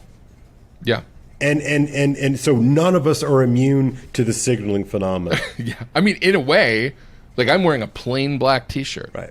I'm not going to be one of those corporate shills that's going to wear your logo on my shirt. I mean, you can look at any. I mean, for me, it's just because it's cheap and whatever. But it's like even that, it's like, well, I don't feel like spending $50 on a T-shirt, but I could buy one for $4. Right. So to be the professor for a second, like you're signaling that you're the kind of guy who doesn't give a rat's behind about that logo. I'm going to put my resources elsewhere. Right. So again, is this evil because I'm bringing up the phrase evolutionary adaptation? Maybe people in the comments will think it is, but it's not. It's a model that helps us explain why people behave the way they do. It's like, why does the head cheerleader always date the captain of the football team? Right? There's a fitness model that is operative. It's a signal. we know from, again, from biology that the things that we find attractive in the opposite sex have everything to do with signaling fertility. That's exactly right. I mean, And this should be wholly uncontroversial. And yet the fact that it is in our tribe is just I'm sorry, I know I'm going to get killed here, but it's like No, it's that's fine. what I mean about the crisis. This is of a sense safe making. space. Yeah, This is a safe space. But that's what I mean about the crisis of sense making. Is that we can't even make sense out of why people behave the way they do because evolution bad or something. It's like well, and what? so I mean, and that's a different kind of reaction than the woke thing where it's like where they just make up this trans everything, like this video that's been going around of this white guy. I think it's in Portland. It looks like it's a Portland scene, and he's standing on the front porch of his house, and there's a mob outside, and he yells, "Look! I got my Biden sign. I have my Biden sign. Don't destroy anything. Protest peacefully." Yeah. And this girl in the crowd yells back at him, telling us that we have to protest peacefully is white supremacy. And you're like, what? How? But it's just this whole. So there's all these different kind of reactions to things. But when we start doing this policing, when we do the tribal signaling. But that's an adaptation too, right? That's a strategy in terms of dealing with the meaning crisis, right? For as much as the Antifa crowd in Portland would annoy me, and they do, and they're engaged in criminal behavior, it's very obvious, and it'd be very easy to take care of, but nobody has the guts to do it. Like that whole mode of being is they're trying to sense make. Like so they have a very sort of simplified version, right? You're either with us and against fascism, or you're a fascist. Like it's an right. adaptive model, and it's a strategy how to negotiate. I think it's a wrong strategy, but it is in fact a strategy, and I think that we should at least pay attention to it on that level. And so we look at that and we're like, okay, you're not seeing reality, like you're not engaging in reality. You are seeing windmills. You're seeing I forgot the line from Quixote, but you're seeing things. You're not. Your model is not rendering accurate information. Like your map is wrong, and therefore it doesn't let you see the actual terrain. But if this is, it's one thing to say, okay, this is a strategy, and hopefully, if we're gonna be socially Darwinistic about it, hopefully it's one that fails, because I would prefer not to see that become a trait. Right, but see, sometimes they don't fail, right? Because remember, the best does not equal the fittest. Sure. Right. And again, this could. It's really working for them right now. I would like to see that disincentive. Yeah, of course. But how does this tie back into this idea of we can't make sense of things anymore? When did it happen? When did the trend? Like, was there a moment where we went through the looking glass, and then is it that something fundamentally in the world has changed, or is it an aggregated effect of just lots and lots of small stuff? Lots of people standing out there telling them your sign is white supremacy, or I have a beard, but I'm a girl and my pronoun is she. And is it an aggregate, or did the world go through something where a switch flipped and we're now, in the upside down, to borrow from Stranger Things? Yeah. But it's like my gut reaction is that we think we won World War II, but we actually lost. I heard somebody saying this the other day. Was it you? No. Was it you? About how, imagine if the Nazis had actually lost because their ideology actually won. Maybe it was John Smirak. I think somebody said this the other day. I think we lost. We civilizationally, culturally, obviously the Germans lost, and that was a good thing.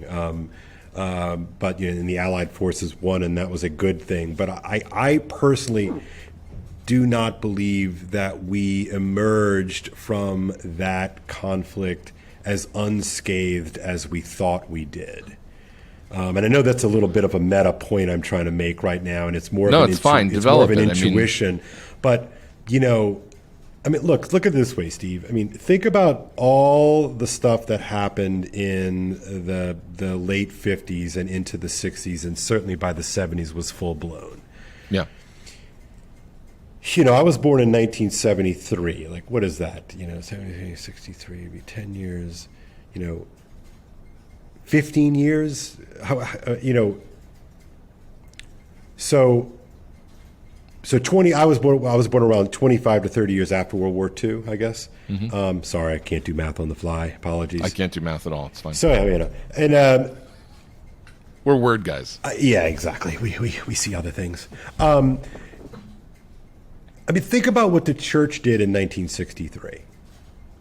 Yeah. Okay. And I know this is not what, this particular podcast is not about the Second Vatican Council. This can go wherever it needs to go. But the Second Vatican Council happens is called, I think they start planning in 61, if I'm not mistaken. Okay. It might have been a little early. It started in 63, right? Not 62. Right. It started in 62. Because I know that they did 3 years of preparatory work. Right, exactly. So coming let's say into the it. late So 50s. let's say 60 or late 50s, yeah. All right, it is extraordinary to me that happened in the wake of a still destroyed Europe. I mean, Europe is still in the process of being rebuilt, right? I mean, like just starting essentially, right? And Italy is just coming out of the disasters of the wake of Mussolini and the Second World War and all of that. And you go and you engage in this activity, which is at best naive about human nature. It's naive about what motivates people. It's naive about what we are capable of being and doing as a human being. And I marvel at this just from the phenomena of it. Like, what would make you think? I mean, if you lived through World War II, and I totally get war fatigue. I mean, at least imaginatively. Obviously, I haven't lived in a war, but I get the idea of war fatigue. I get the idea of wanting to start a new chapter, flip the page, let's start a new chapter, whoo, clean start.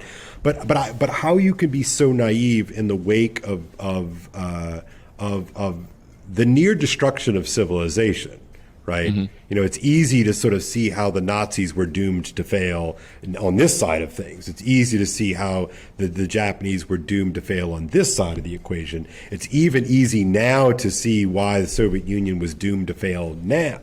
But then, all of that stuff is kind of operative in play, and I wonder, and remember, the baby boomers are the children of the men and women who fought the war.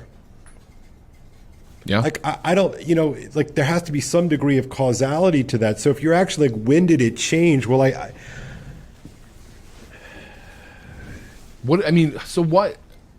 what came with us out of that conflict, do you think? I think it's hard to believe in God and that God is kind of an operative force in your life if you live through a thing like World War II. Yeah, and probably, World War I.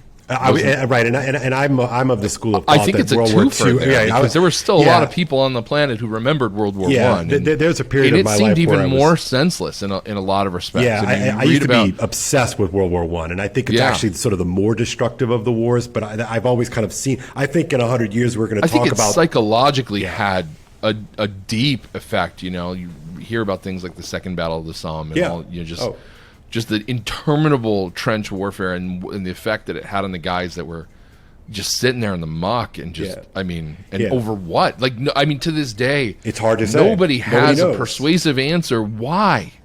Yeah, there's a great book I recommend the audience. It's called The Rites of Spring by an historian named Modris Ecksteins, and it really talks about World War I as a kind of surrealist performance art, and it's really compelling. It's really compelling, and that basically the world was primed. We were primed for this. And then sort of the Depression happens and World War II happens, and then it sort of stalled out a certain amount of those sort of cultural developments, and then it just sort of hits the accelerator come the late 50s and into the 60s. And I do think, again, if a couple of hundred years from now, we'll look back at World War I and II really as kind of one conflict. Hitler comes directly out of World War I. He fights World War I. That's the formative experience for him. Yeah.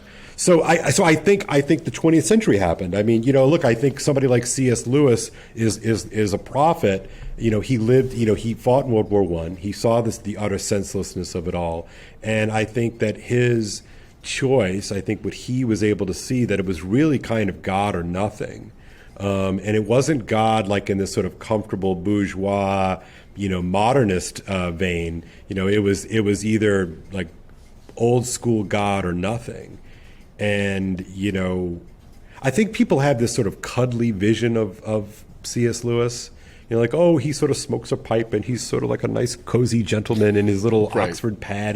But Right. he's hardcore, man. I think Yeah. I want to, he's metal, and I think we kid ourselves of that kind of cuddly version. I think he saw the stakes pretty clearly, and I guess part of my frustration with my modernist confreres and my postmodernist confreres is they really don't take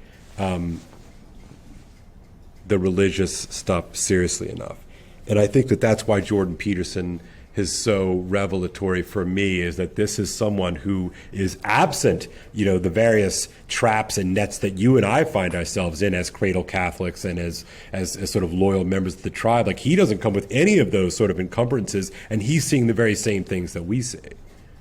It's interesting because this thesis that you have, that sort of World War II shook us loose from the idea of God as more than sort of a watchmaker. Like, how can he be involved and let this stuff happen? And it's been too long since I've gone through it, but it reminds me of Belloc's thesis in Europe and the Faith. This idea of, like, you can't understand World War I at all unless you see it as sort of the dissolution of the faith, as if I'm remembering his thesis correctly, as sort of the operative principle of Europe and of Western civilization, and just hammering home that axiom, like, the faith is Europe. That's and exactly Europe right. Is the faith, and once you lose that identity, this is the point then that everything changes. mid-century historian Christopher Dawson makes in The Making of Europe, is that the making of Europe and Christendom are coterminous. They are the same thing, right? And the one doesn't make sense without the other in some strange sort of way, right? Or really, Europe doesn't make sense. The faith can exist without Europe, but I'm not sure if Europe can exist without the faith. And I think that that's probably right. Look, this is Eliot's the wasteland, from in 1922. This is exactly what Eliot sees, is that we live in the wasteland of Western civilization in the wake of no man's land. There's that space between the French and British and English lines and eventually American lines and the German line, right? It's like that's what the world is. The world is no man's land. It's a place of carnage and desecration, and it's that, I use that word very seriously, but it's like that the dead aren't even afforded the dignity of dying a named death. Like what does that do to a person when we have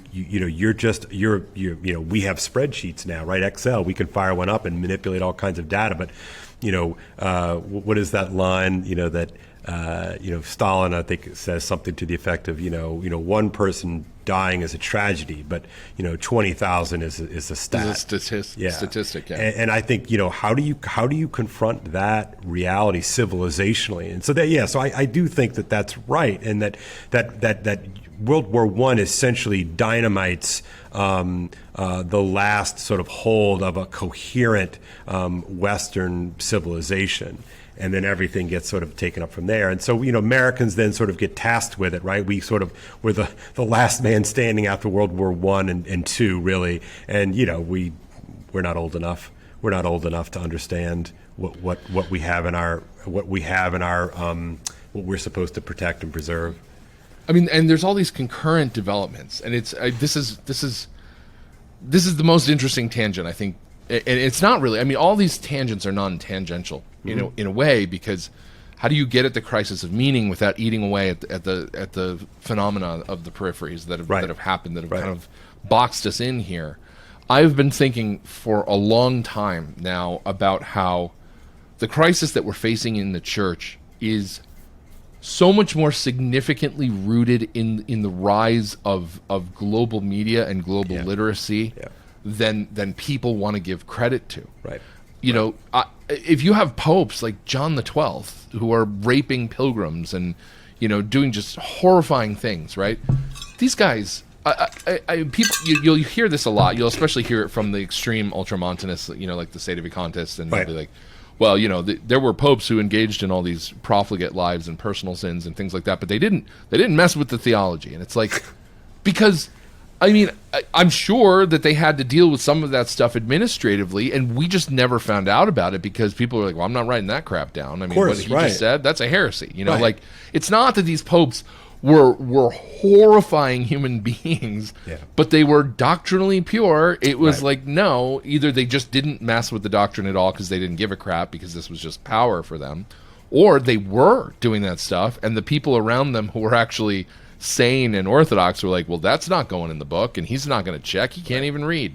Whatever. Right. And so that stuff didn't get out, and now we have this microscope and megaphone effect where everything that a pope says, everything he eats for breakfast, everywhere he goes, we know about it instantaneously. And so under that scrutiny, the humanity of the institution, the fallibility of the institutional church really comes into focus in a way that it never could before. And but it's multiple things are happening throughout the 20th century. So you have these first and second wars.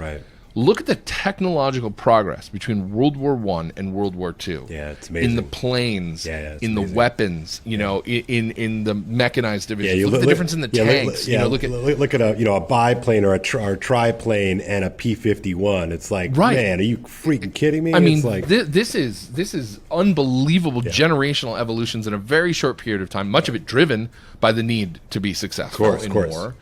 And then you look at what happens culturally after the war. The 60s is a story in large part of technological evolution. It's chemicals, it's drugs, it's birth control that becomes reliable. It's all this stuff which totally unmoors a society from the way that it lived before. Even thinking about something stupid like electricity, right? It's like, how many people in a perfectly constructed amphitheater can hear, two guys on a guitar and a guy singing? Like, how many people do you think could actually just sort of hear that?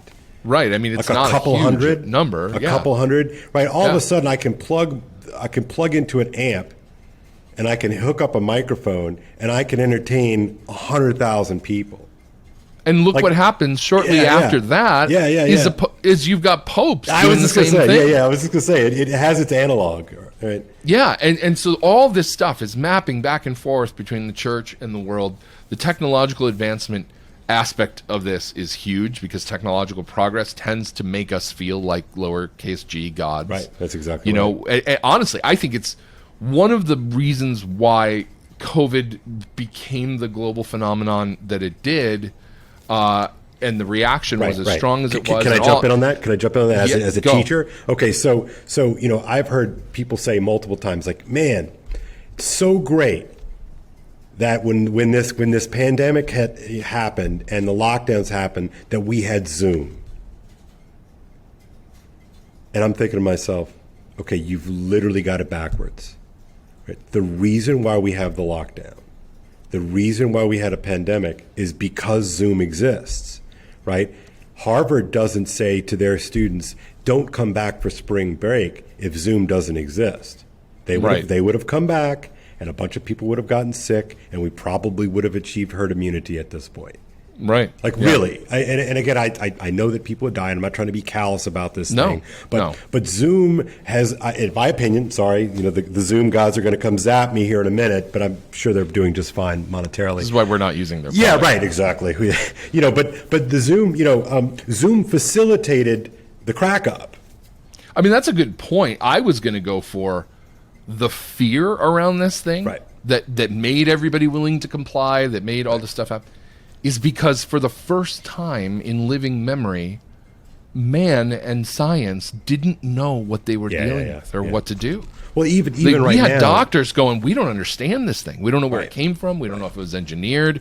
We don't know why it keeps manifesting different symptoms in people different ways. We don't know why it's Russian roulette, where, it's 75% of the people who are doing it are over the age of 65 who are having this bad problem. But then there's 40-year-olds who are otherwise healthy, and they're just going down like nothing, And it's like... And we still don't have nobody answers. We still don't. No, we don't. We have more effective treatments, but there are a lot of question marks all over this thing. And we're used to being able to Google something. That's exactly right. And get an answer, that it's at least reasonably reliable. And our inability collectively to do that fueled propaganda and paranoia and conspiracy theory and everything else, and we're all trying to interpret things that we don't have any competency to interpret. Right, and then you start hearing the word "they" being used over and over again, right? And look, I am as susceptible to the "they," the magic "they," as anybody else, right? But it's like, but they, well, how can I trust what they say, right? How can I trust this? And when I'm talking about the crisis of our sense-making moment is in large part due to the failure and malfeasance of our betters. That's what I'm talking about. And they are saying, by the way, I don't know if you've heard this, a theme that has emerged from this post-election coverage, not that the election's really over, but this is the death of experts. Yeah. This is the death of expertise, because they told us it was going to go down one way and it went down another. Right. And that's on the heels. I mean, I haven't seen it mentioned this way, but it's on the heels of all the COVID back and forth about everything. Right. From the treatments to the nature of the virus to everything. And it's our hubris. I mean, it's our hubris to think that we can just sort of control these things, right? And I get really frustrated with that. And there are good ways and bad ways to handle this. I don't mean to say that, but it's like we think we can just sort of snap our fingers and just sort of handle it. And it's like, no, I don't think it's quite that easy. I mean, I get that we have made some major advances and life-saving advances, but to think that we can just sort of snap our fingers and get control of the virus, I think is short-sighted. But so what do we do with the fact that now what we have are millions and millions of people who are like, I don't trust what the doctors are telling me. I don't trust what the government's telling me. I don't trust what organizations like the CDC are telling me. You mean I don't trust our news feeds that we friend from our friends. Yeah. But I mean, but when you have this level of distrust, and now we're seeing it again mapped over to the election, these people are saying that there's fraud. These people are saying that there's not. These people are saying, well, there was 100,000 ballots that were all in one way, and that's statistically impossible. And these people are saying that's never been proven. And all this information is coming at you constantly. And you've got this needle, your BS meter, and you're trying to filter, and the only place that you know where to go to get facts about things that are happening now is the same damn internet that's confusing you. Yeah.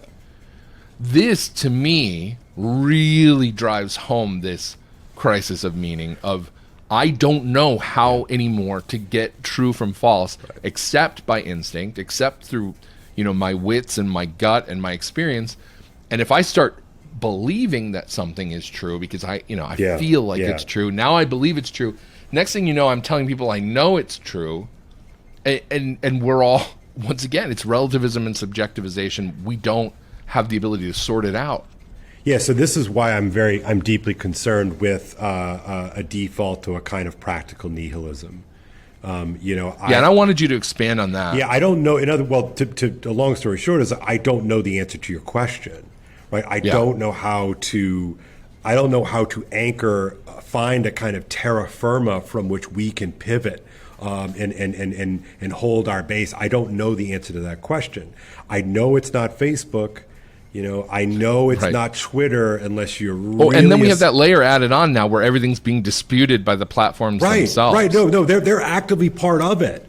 Yeah, they're actively part of it, and this is why I love. It's like the phone company jumping into your conversations, going, "No, that's not true." I don't know, Steve. What Kale said, that's not. Yeah, that's not. And that they're not motivated by objectivity; they're motivated by their own biases. We know that, like that's clear. And I don't care if you're a blue stater or a red stater or a liberal or a conservative. Like we know that they are actively putting their finger on the scale, right?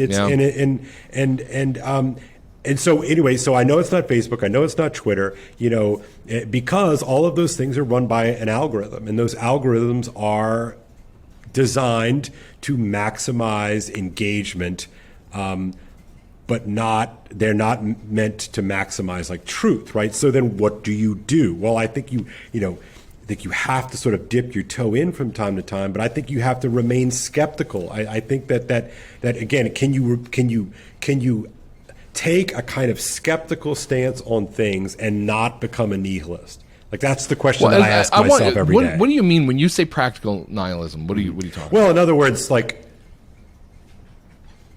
maybe it's like the difference between atheism and agnosticism. Right, okay. It's like atheism is like I'm definitively saying God doesn't exist, and agnostic is sort of like I don't really know, Right. And so what I mean, like nihilism is sort of like the affirmation that nothing means anything, which I know is itself a tautology, but let's just go with that for the time being. Right. That the only thing that is real is power. Right. That's what I mean. Like that's sort of nihilism. Whereas a practical nihilism is what you and I flirt with every day is like, yeah, I don't know if that's true or not. I don't even know. Say what you want about the tenets of National Socialism. At least it had an ethos. That's right. Thank you, Walter Sobchak. I was waiting for that. That was good. But the what I mean by practical nihilism is that like no one could ever accuse me of being an actual nihilist. Like I believe in Jesus. I believe in the sacraments. I believe in salvation history, et cetera, et cetera. So I can't ever say that I'm a nihilist. But in my own life, like I can live out one in which nothing matters, like nothing, so that it become, maybe that's the ultimate trans movement, is that reality is optional, and so therefore it's a kind of solipsistic nihilism that again, nothing matters, right? So well, and it's a weird thing, but I actually think that practical, nihilism for me, in my own experience of moments of darkness and despair, has actually been. I've used it as a self-soothing. I was just going to say, I think it's a temporary and practical adaptation to the crisis of the moment, right? Yeah, because you get so bound up in all this stuff that you can't sort out. And I have found myself in those dark moments saying, "It doesn't matter. Nothing matters. Right? Exactly. It doesn't matter." Yeah. Right, and I know you enough to know that you think things matter, but in that moment, it's like... But I'm actually telling myself that so that I come down off the ledge that I'm on if I can't figure it all out. And in the back of my head, I'm going, yeah, it matters. That's why you're saying it. But it's like... But I can see how people would go there and not stop. Well, it doesn't matter. Nothing matters becomes their way of coping with a reality that is fragmented and doesn't make sense. Yeah, I'll give you a practical example right now. An hour ago we were talking about my personal crisis with my children and iPhones, right? Mm-hmm. I think a practical nihilist would just go out to the Apple store and buy my daughter an iPhone. Yeah. Like that's practical nihilism. Because it's like, well, it'll sort itself out. Yeah.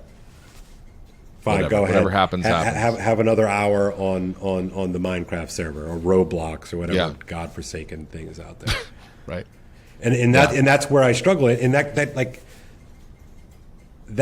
cuts and there is a across temptation every to go fiber there. of me, right? Yeah, exactly. Like I believe that things mean. Like I believe in meaning. Like I believe that true. Like God, I sound like some sort of weirdo X-Files guy, but like the truth is out there. Like I actually believe that. Sure. And yet I'm confronted on the daily with more ammunition for this nihilism gun that's in my hand. Well, because how many things can you fight? Right. How many streams can you swim up against the current? Like all day, every day being a battle is too much. Right. So then, do we sort of selectively then opt out for large portions of the day? I mean, how do we do this? I don't know. Yeah. I mean, there are times when I do. Yeah. There are times when I literally just walk away from the screen, put the phone down, whatever, and sometimes I'll just wander around the house. Yeah. Sometimes, I usually end up going over to my wife, and I'm like, I don't know what's going on. I don't know what to do about anything. Shuffling around the house again, kids. Definitely this is shuffling. No good. Hide the whiskey. Yeah, I no, but it's not good, Or I'll play a video game, or I'll do something where I'm just like I don't want to think about anything that's happening right now, because first of all, we are obligated by the social contract that none of us signed, but like we exist in this world where we have to have a friggin' opinion about everything, and then we've got to be able to defend it, and we've got to make sure that it's doesn't step on any of the social mores that are constantly shifting that we're not allowed to violate, and it's exhausting. We have to think about. I mean, I don't anymore, but I was, which is why I wound up doing this job and working for myself.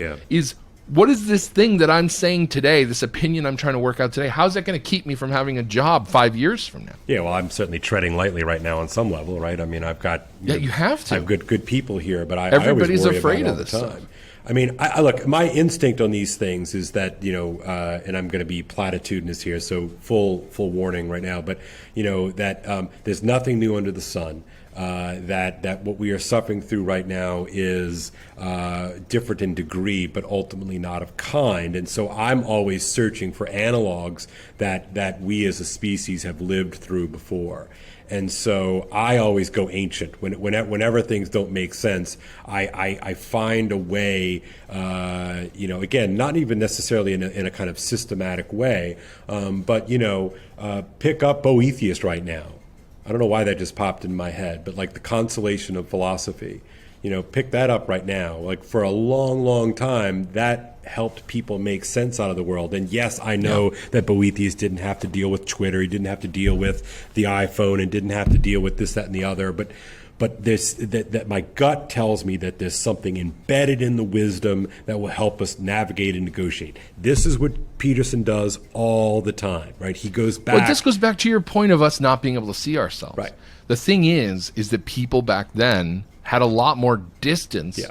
I mean, we all have our faces pressed up against the glass everywhere right now. Yeah. With the constant information overload, Yeah. with the overindulgence in personal information that's just out there everywhere on social media. Everybody's been empowered to have an opinion. You go back to those guys and it's like, oh, they could see the world more clearly because they didn't have all of that crap that was just drawing them, into that. So I ask you as a writer and someone who engages in all this stuff all the time, right? Yeah. What would you, if you didn't have to respond to the crisis today? Mm-hmm. In other words, if time wasn't of the essence, like what would you talk about? What would you say? What motivates you? And I think that I know when I get drawn into my Twitter feed, it is in part motivated by personal ego. It's in part motivated by FOMO, the fear of missing out. And in part, it's motivated by kind of my worst angels. And so, what would you say if you didn't have to say it to the person on Twitter right now? Like, what would you talk about?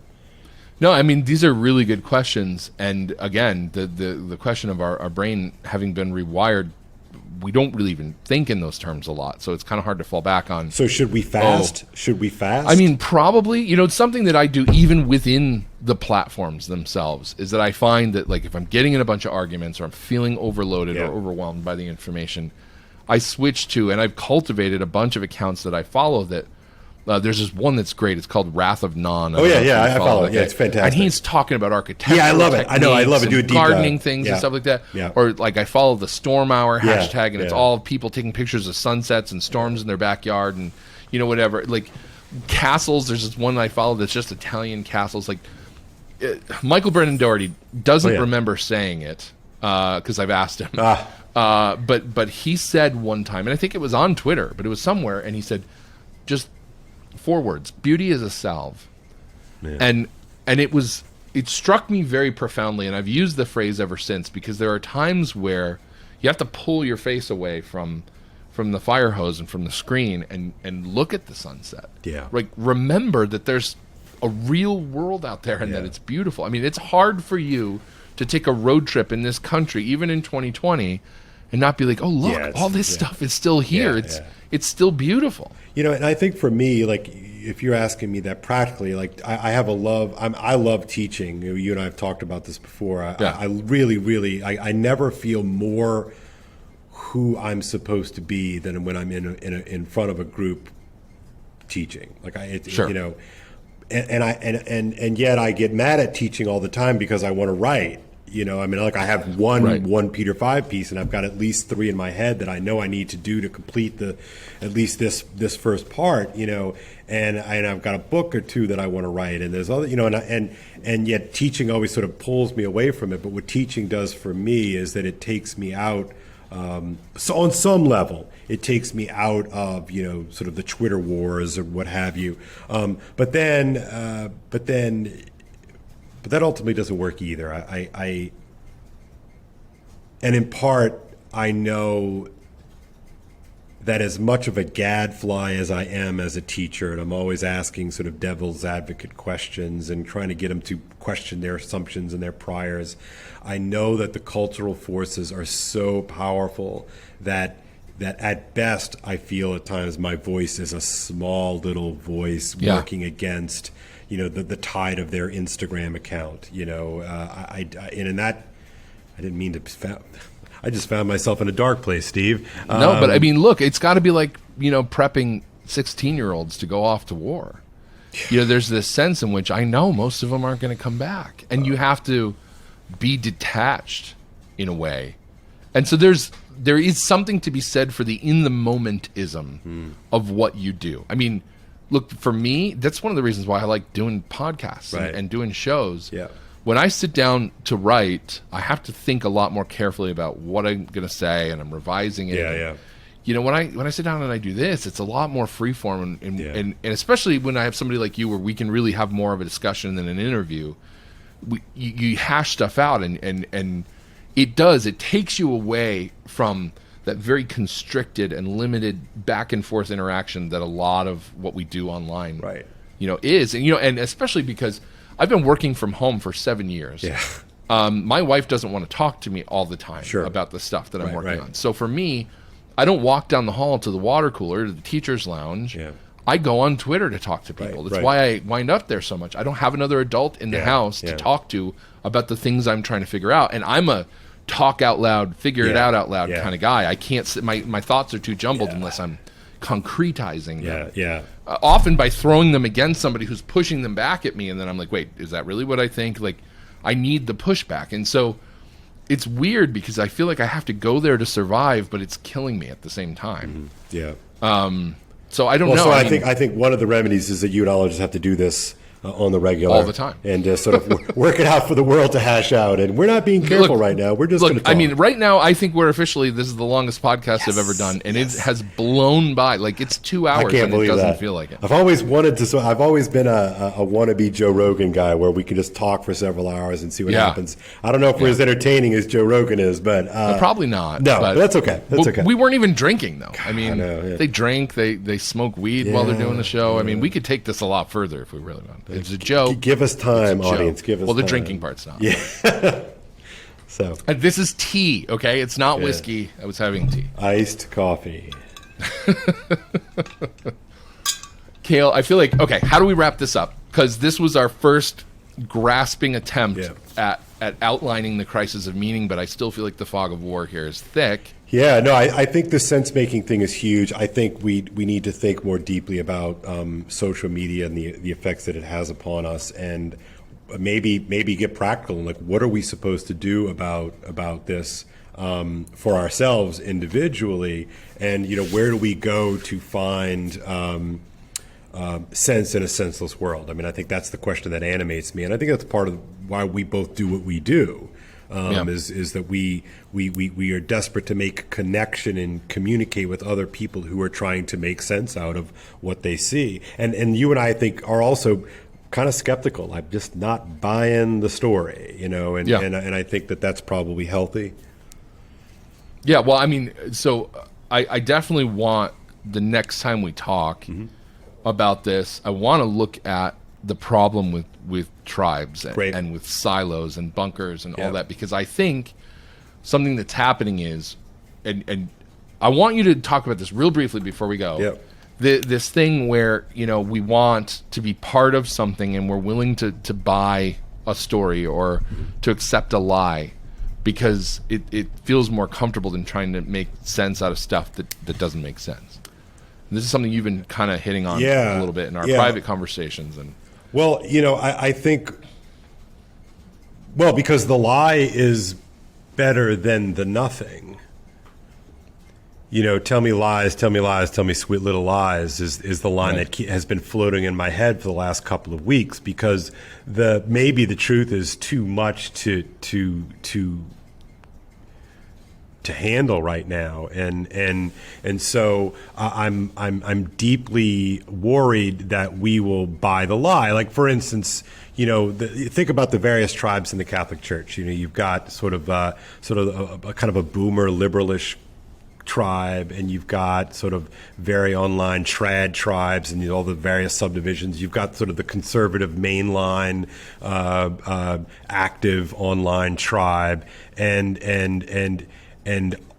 all of them are sort of, in my opinion, offering a kind of overly simplistic, well, if we just did this, then nirvana, Right, and, right. And so if it's the trads, it's like if we just had the Latin Mass, everything would sort of magically take care of itself, and the conservatives will say, well, if we just do, theology of the body and what John Paul II thought we should do, then everything will be just fine. And then, the liberals, the liberal Catholics, if we had just sort of properly done their version of Vatican II, then everything would be fine.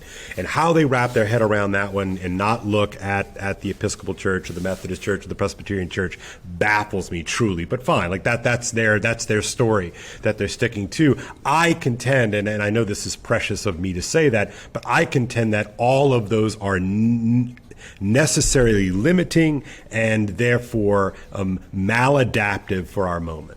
And again, maybe people in the audience right now are going to be mad at me about the Latin Mass quip, and I love the Latin Mass. I'm not against the Latin Mass, but we really cannot pretend that is going to be the sort of the silver bullet that takes us out of this crisis. No more so than the sort of Susan from the parish council would say on her version of this. And look, you can find there all of these avatars are on Twitter right now under the various guises of various Twitter accounts, and everybody believes that they sort of have the answer. I haven't seen it. I haven't seen. No, look, a house needs, it has to have four walls, right? Yeah. But it's also got to have a roof, and it's got to have insulation, and it's got to have plumbing, and Yeah. so it's like you can say that one of these things, like having the Latin Mass back, that's a wall. Like it's not a doorknob; it's a wall. Yeah. But you still need the other three walls. Right. You still need the other stuff, and so for me, look, liturgy is important. I'm not trying to minimize. Yeah, no, I know you're the not. liturgy, I'm just kind of expanding on what it is that you were saying, and I think for me the problem with tribalism comes with I care more about being part of an in-group so I feel safe from the craziness out there than I do about asking the questions that arise through my daily contemplation of everything that's going on that might make the in-group say you're not on the team anymore. I care more about being on the team, and I will sacrifice my intellectual curiosity and my inquisitiveness and my need to make sense out of things to a certain extent that's maybe sometimes pretty significant. Yeah, I can't in order to keep my membership. Yeah, and I am deeply skeptical of all the team talk. I really don't care for it, and I'm not subtweeting right now, people, but I really don't like when people talk about this team business. I think it's counterproductive, and I think it's not concerned with really getting at the truth. Right, and the truth has to be important. If I have to sacrifice the truth in order for me to be a member of the team, then screw your team. I'm not going to do it, right? And look, fundamentally, how is this really that different than you're a teacher and you have to be super careful about what you say so you don't lose your job? And you come to a point, and every teacher I know, every professor at a college I know who has faced this, at some point they have to say, well, I'm not going to not say this thing that's true. Maybe for a while I won't say it, but there comes a point where, like St. Thomas More, you're like, sorry, man, you can't marry her. Right. Like, you can't do it. Right. And if it costs me my head, it costs me my head. And we all recognize that when we look at what happened to Tim Gordon, or we look at we all recognize that's wrong. That shouldn't be the way things work. But by the way, if you don't do this, you're not part of our team. Yeah, because it's so, how do you signal in-group, out-group, right? And how do you how do you police the borders of your tribes? Because on some level, it's survival, right? Tribes exist because it's easier. You increase your chances of survival if you have more than, one person and 3 people and 10 people, right? And there's a sort of there's a operative size probably depending upon the situation. And how do you know that you can sort of be free within the tribe, right? So I do understand, right, that tribes are natural and they're not in and of themselves bad. But the problem is when, this is the problem with orthodoxy, right, is that you need to build up walls in order to preserve, right belief. But in the what happens when you build up the walls that it precludes the truth from flourishing in those, that it becomes about the walls and not about what's supposed to happen inside the walls. And this is, I think, it has to be attention, right? It's never done. The work is never done. It always requires, attentiveness and education and all of that. It's the reason, and so the reason why I don't get mad at people. The reason why I stop myself from flaming people on Twitter who talk about the team and all of this is because I understand that it's coming from a place of concern. They're worried. Sure. They're worried about their families. They're worried about themselves, their own livelihoods. And they're trying to signal to the others, look, guys, we need to be faithful. So I get that. Yeah. I get that. But this thing that you said a minute ago, and I've read you say it before, but it didn't click until right now, this idea of these walls of right belief. I think that is one of the biggest dangers that we're facing right now in this, movement. Can you and I constitute a movement? I don't know how many people there are in this movement, but it's this movement towards trying to regain our sense-making abilities. We can't let this ossified thing, and this is why I push back against traditionalism as a movement and as an ethos a lot of times, because to me it is the epitome of we have to have these walls for right belief, but at the same time we wind up getting trapped inside them, and then we start dogmatizing opinions and this stuff that we've been talking about how did we get here in World War I and World War II and technological progress and the societal changes that followed from it and all this. There's no going back to a time from before where stuff worked, and now we get to do that same exact thing now. Some of that stuff is still going to work, Right, you still got to put on your pants one leg at a time. But we live in a different world right now by an exponential degree than the world in 1950 was, or that the world in 1350 was. Right. And some of those moral principles are immutable and they'll never change. Of course, But the way that the world works now, that we process information, that we communicate with each other, that we understand things, all of it is very, very different fundamentally. Right. Our brains are, as you said, being rewired. Right. And we've got to find a way to adapt the old strategies to the new reality. Right. And so, I think I said this to you the other day. I said, this is why I believe that traditionalism isn't even traditional, right? How we joke about conservative ink, trad ink is not even traditional. I think that's fair. I ultimately think that it's neo-traditionalism. It's a kind of sentimental strategy. I'm sympathetic to because too often we have forsaken our traditions, but it's its own kind of.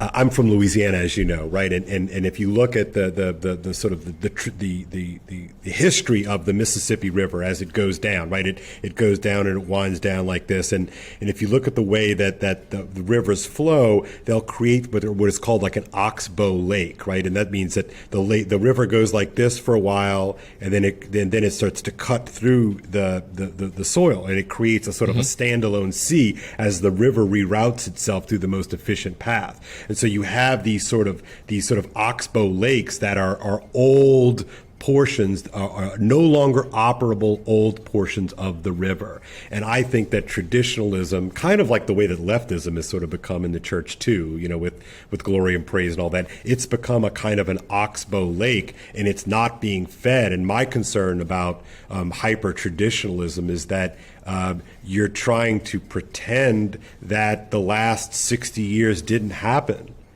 Not that everything that happened in the last 60 years is good. Obviously, you and I have talked about that ad nauseum, right? But it's like you can't pretend, this is your arguments with the Sades and the Benets and all that sort of, right? It's like, you can't pretend that, 5 popes haven't happened. Right. Yeah, you don't get to just put that away. It's absurd. It's absurd, and so it's like, it's just like you can't pretend like, I don't know, like it's like pretending like the Beatles didn't happen. Like the Beatles happened, people. They changed the world. Let's stop pretending that they didn't change the world. And, and so any attempt for me to reclaim tradition has to always then figure in the fact that the Beatles happened. I know that sounds silly. It does, but I mean, but I know what you mean, and I mean, these cultural revolutions that happen even through things like pop music, they're real. Yeah, they do change things, But I like this Oxbow Lake analogy. Yeah. I really like that a lot. I think that's one worth considering. So I think you and I, on our own time, need to take what we're left with after this conversation and begin formulating what the next one's going to look like. Because I want to keep exploring this. I mean, it takes a long time to cut through the fog of war here. Yeah. And sort of just start identifying what the battlefield looks like. Good. No, I love it. I want to do this it was too. a great conversation. Thank you for having was me a lot on. of fun. This is crazy. Yeah, it's great. thanks. All right, man. All right, well, we'll have you on again soon. All right, take care. God bless. All right, thanks. Bye.